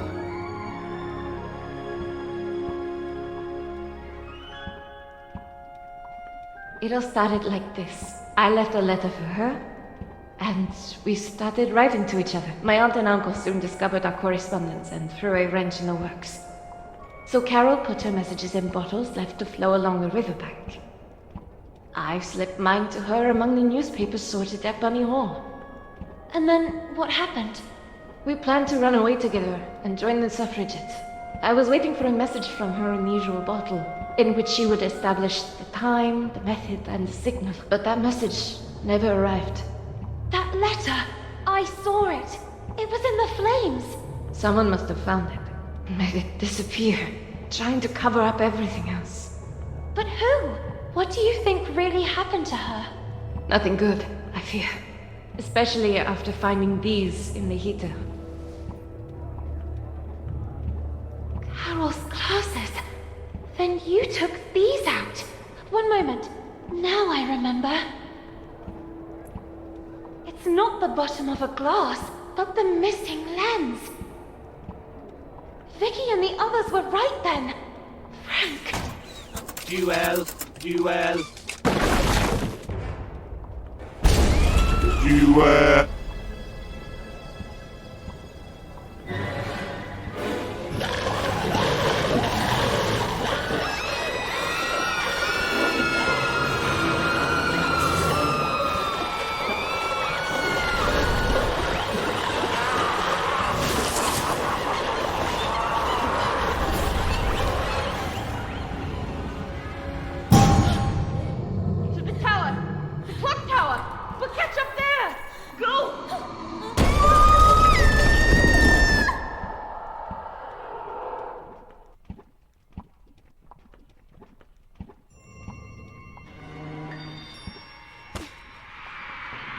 The little girl couldn't believe her eyes. Bunny Hall was in a frenzy. And Frank, he had always been behind all this.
That was too close for comfort.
humiliate me like this?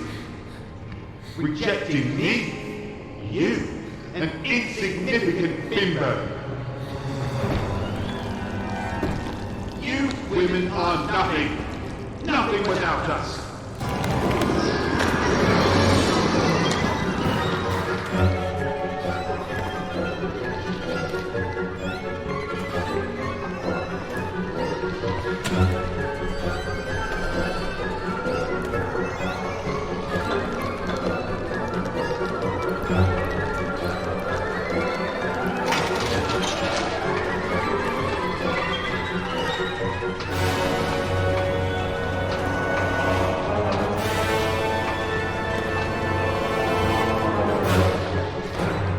Lana, quick!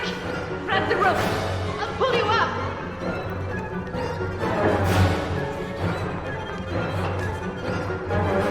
The crate! Move that crate!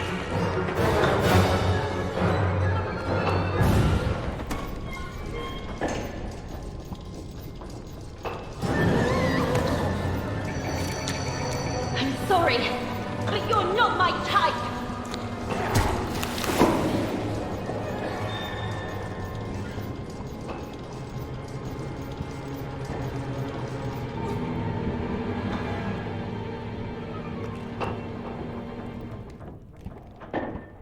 Lana! You did it! Miss Benton, are you okay? I never should have pushed you into the arms of that creep DeWitt.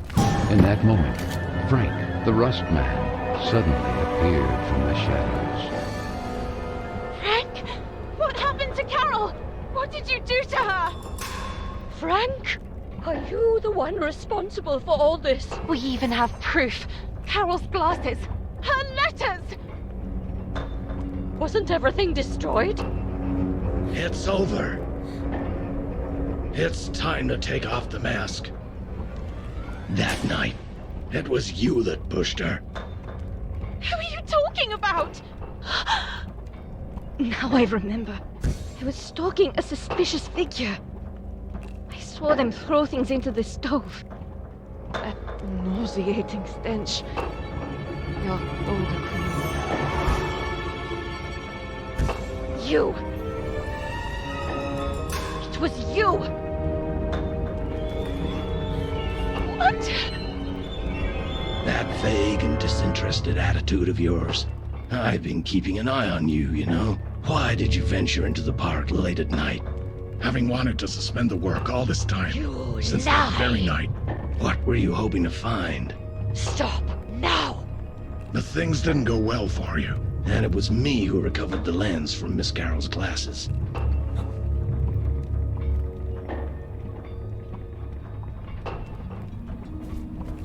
I know how much she meant to you, Miss Lana, and I'm sorry. I'm really sorry. It was an accident! Miss Hinman! And you couldn't just let it go and behave like a lady.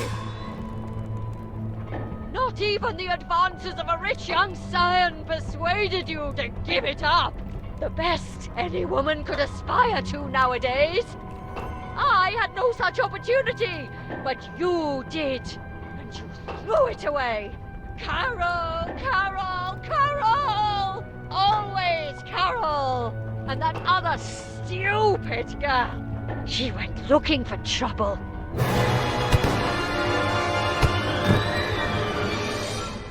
Amanda! How? It was me. I freed them. I could no longer be your accomplice. Oh! No! You don't understand. She was running away. She fell. The breach. It all happened by chance. This is why you tried to dispose of the evidence? The wind. If it hadn't been for that damn storm, I would have already recovered everything, and in time. Swept away. And who knows where all that other waste paper ended up? It's really true. There's something all glorious and gracious in the wind. You have to understand me. If the matter had come to light, Goodbye to the corporate collective. Goodbye to all this. All this? Do you really believe that all this is what we really want? Reduced to slaughter animals? Locked in cages?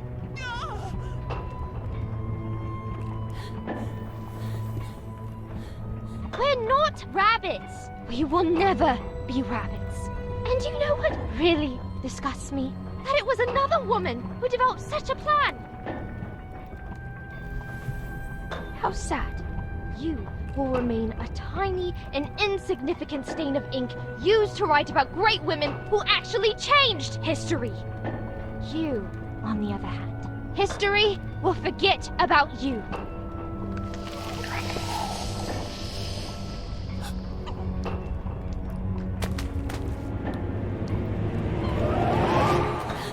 Let her go. And Carole? It's over, Lana. No! How could it be over? Carole! Lana, Carole is no longer here. No! No! No! There's nothing we can do, Lana. Be strong. You have to let her go. No! No!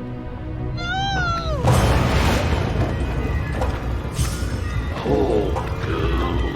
So small and inadequate that you can't even accept it. When will you learn that every action has a weight and a consequence?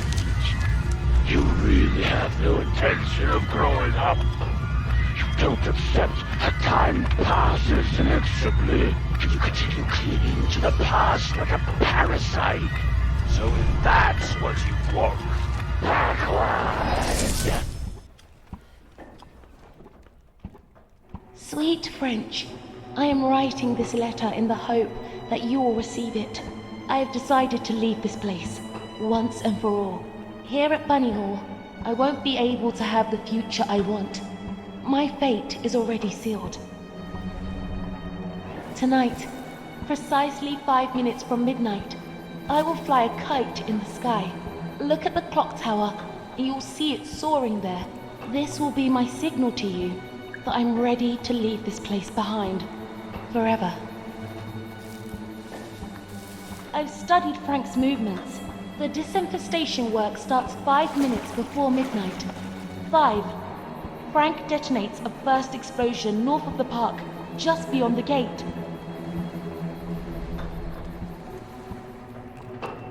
4. This time, there'll be 2 explosions, one in the east and one in the west at the same time. 3. Finally, one to the south on the far side of the park.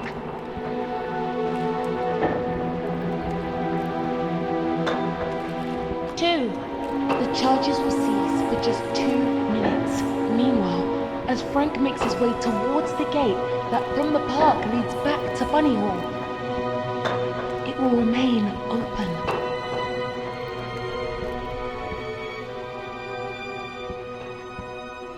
Two minutes from midnight.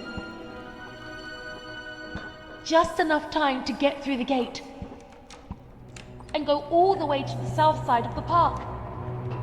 And finally away forever from Bunny Hall.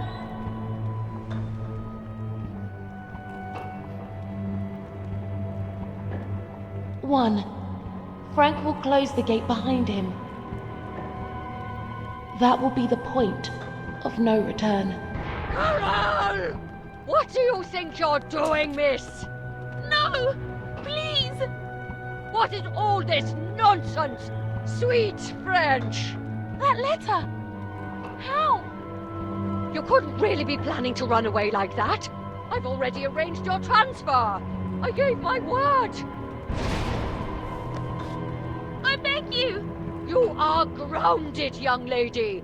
And thank the heavens that I figured all this out just in time. Enough now. Come back immediately. I won't say it twice. I beg you. Let me go. You are a disgrace! No!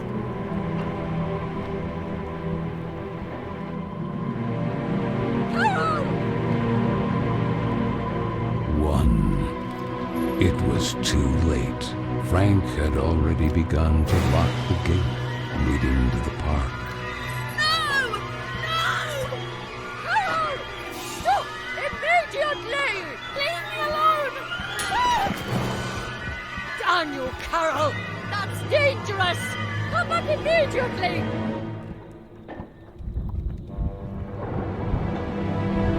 Carole! No!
No!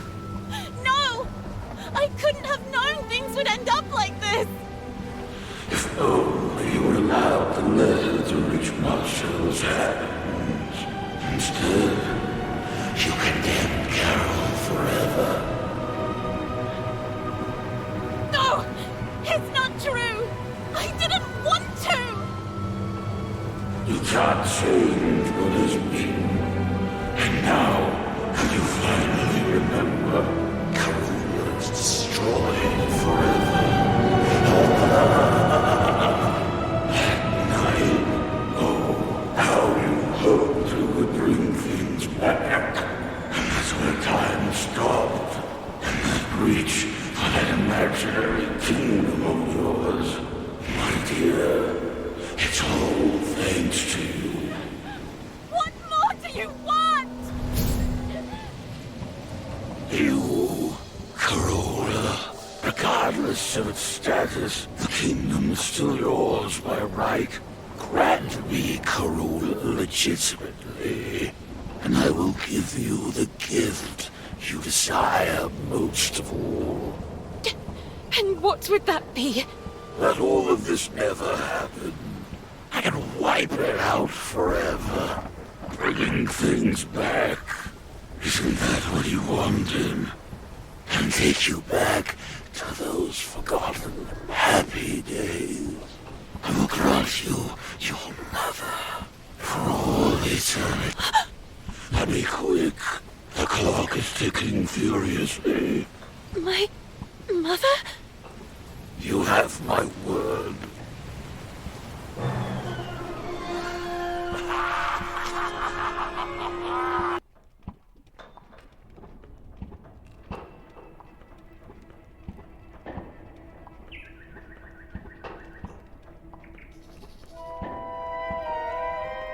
The little girl came too.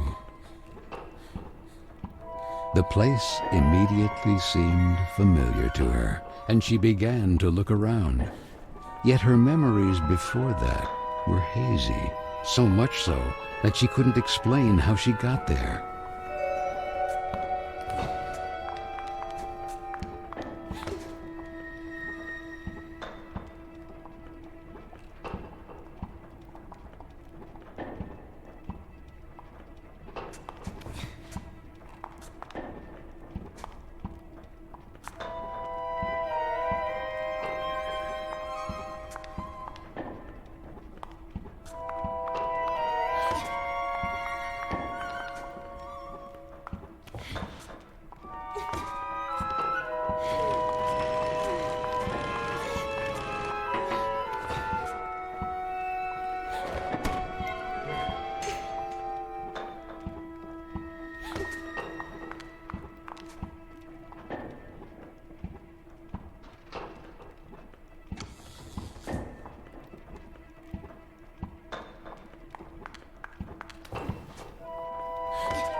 Mr. Basie!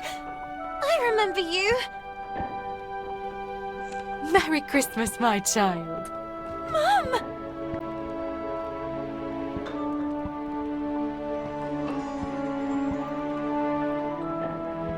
I knew you would remember him. You wouldn't leave him when you were little. Do you like his new outfit? Now he's a real English lord. I didn't have time to finish his umbrella. I had to sew his head back on. Last time you almost tore him to pieces. But he's magical, so he came out almost unscathed. Magical? Do you think he can fly? Only if you want him to. Then he has superpowers! At your service, princess. Do you think he can also heal you? Lana.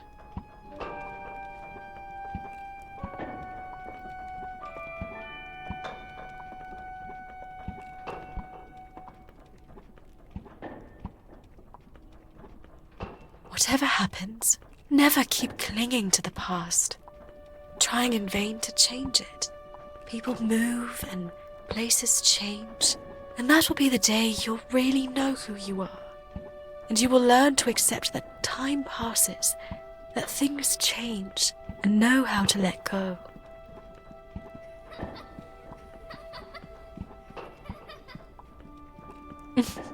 And when you least expect it, you will see me in every choice you make, in the smallest gesture.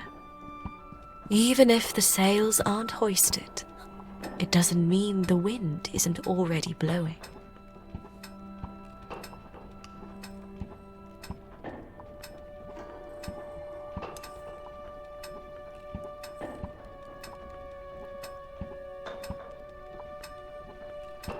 But wait a second. Even if the sails aren't hoisted, it doesn't mean the wind isn't already blowing.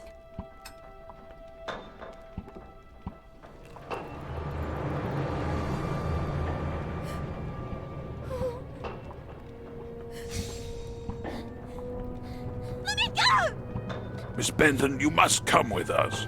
No, please! Mom! The umbrella is not finished yet! Miss, it's too late. And you should accept it. Your mother is no longer here. You have to let her go.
Sorry, that is fine. Hey, you're new, right? I'm Carole. Lana. I know, I get it. It's hard at first, but in time, things will get better. You'll see. Moreover, have you ever seen an estate with an enchanted park? Enchanted? Oh, yes. Carola. It's full of trees, roses, and cute rabbits. Come on, then. Follow me. I'll show you.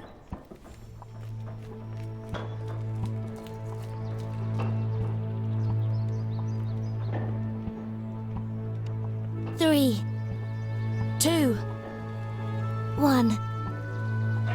0. Isn't it beautiful? Yes.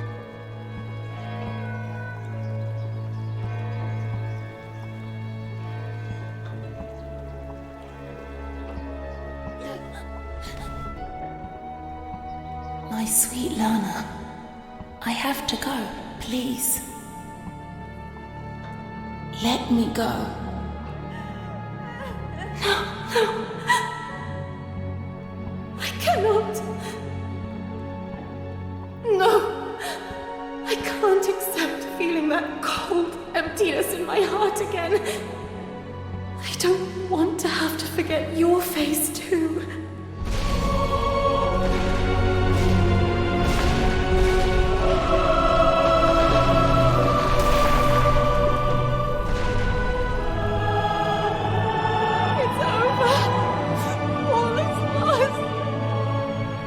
No, not while you're around. But what could I possibly... People go, places change. One day you'll learn to accept it. And that will be the day you really know who you are. And that day is today.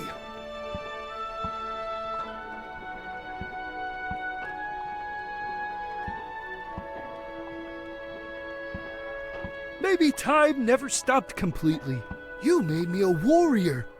You made me like this. You completed it for me. Be the hero of your own story. You have my sword, princess.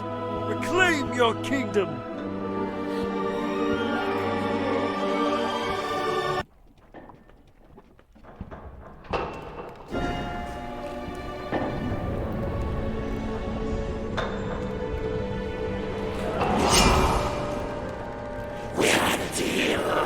Well said. We had. I was wrong to allow you to corrupt the memories of a kingdom that I myself created, and in which I took refuge, as if in an eggshell, unable to accept my actions, or the time passes whether you wanted to or not. But you missed a detail, Mr. Keen. That would be... Like Carole, you too are a figment of my imagination!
yourself.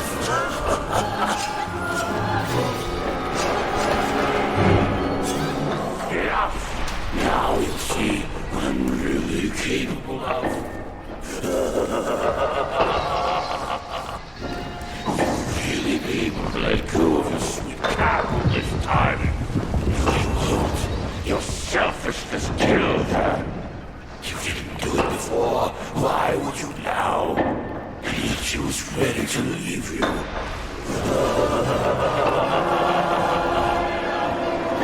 Let time stop then. May it stop forever.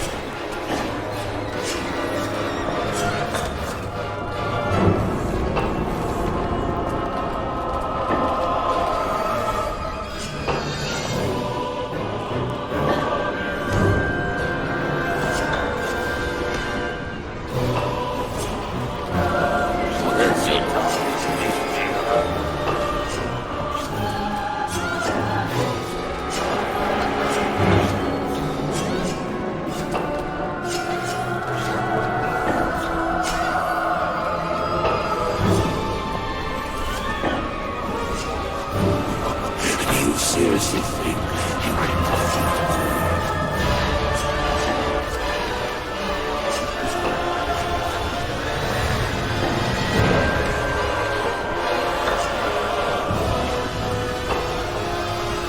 What's your time?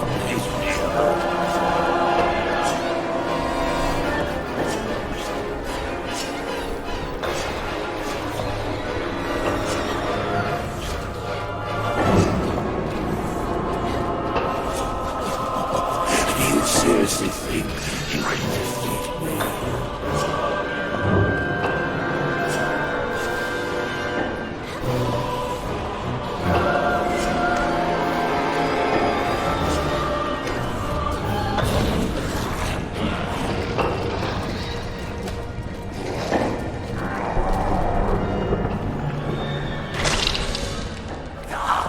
Storm, it won't change what happened anyway. It will change what happened to Carole.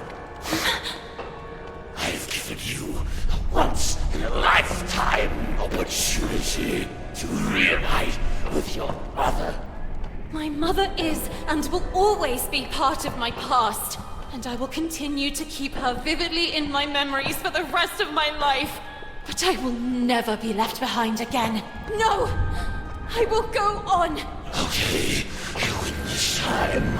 Carole will be allowed to flourish again, but the breach will remain there, unchanged. Over time, I'll be back. It's just a matter of time. Sooner or later, you will crumble. And when you're sad and alone, I will infect everything you love and cherish.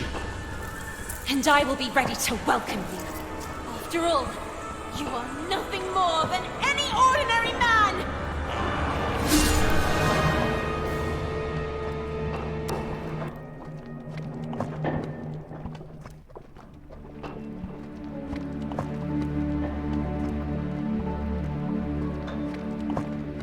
Why do I feel like I'm reliving a moment I've already lived? You, me, on this bench? All of this. AC, I'm sorry. It's my fault. Carole, it's too late. It's never too late. Look, there is no seed that goes to waste. If it thrives in a freshly bloomed flower, so Carole will flourish again. And I, with you by my side. No, Princess, you said it right. This is not your place. It's time for you to return home. To your real home. It will be up to me and the other spirits to restore the kingdom of Carole to its former splendor. The time has come to say goodbye. A handshake and off we go? I really don't know. Goodbyes have never been my thing. And what if you need me? I know you'll always be there, because I can feel it strongly inside me. And now, what will you do?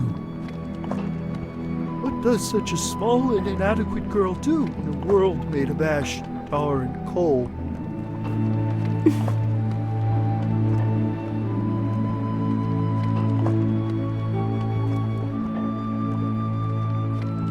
She'll grow, she'll live, and she'll make her voice heard loudly. I leave to you, my shining soldier, the task of rebuilding Carola. Lord Basie, Prince of Carola. Me? A prince? Thanks, my friend. Thank you for everything.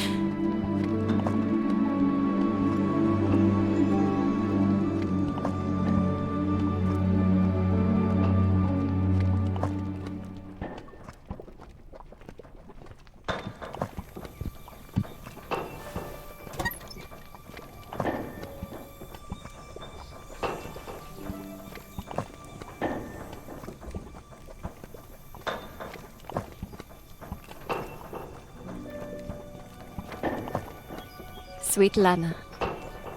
This is Marcel. I'm just arrived in London.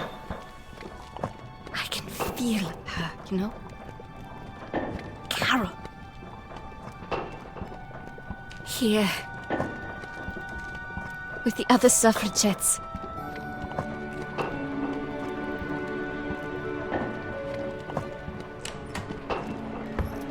Ready?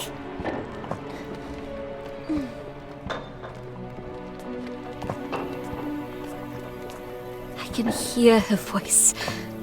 And I feel her alive, blossoming again, even inside me.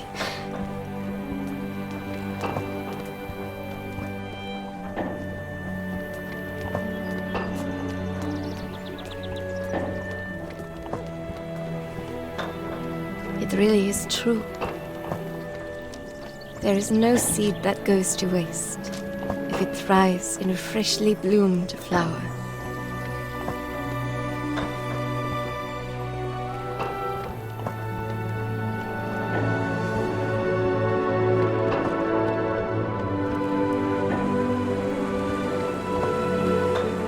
Hope to see you and Amanda again, and that you may soon join me in London. It's true that here on the streets, when the wind picks up, it's frigidly cold.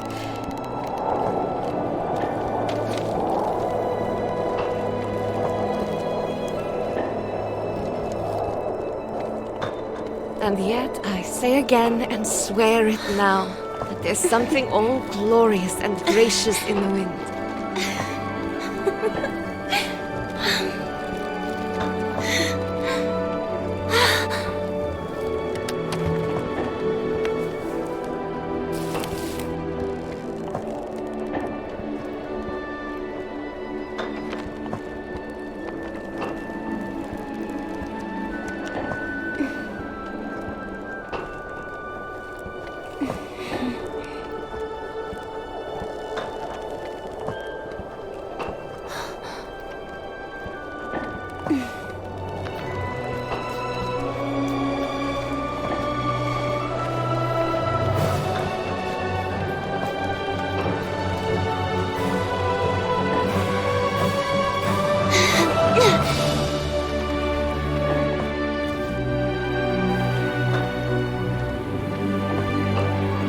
After all, what did Carole always say?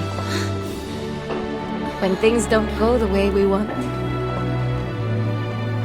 try to see them from another perspective.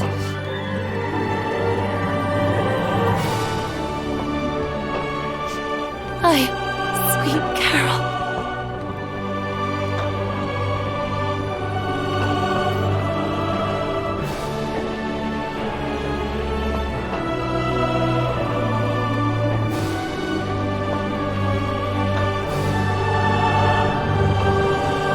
It all starts and ends with a girl, too small and inadequate for that world of ash, tar, and coal where she was born. After all, in a world furiously ticking away like a crazed clock, What can a little girl do? do? All by herself.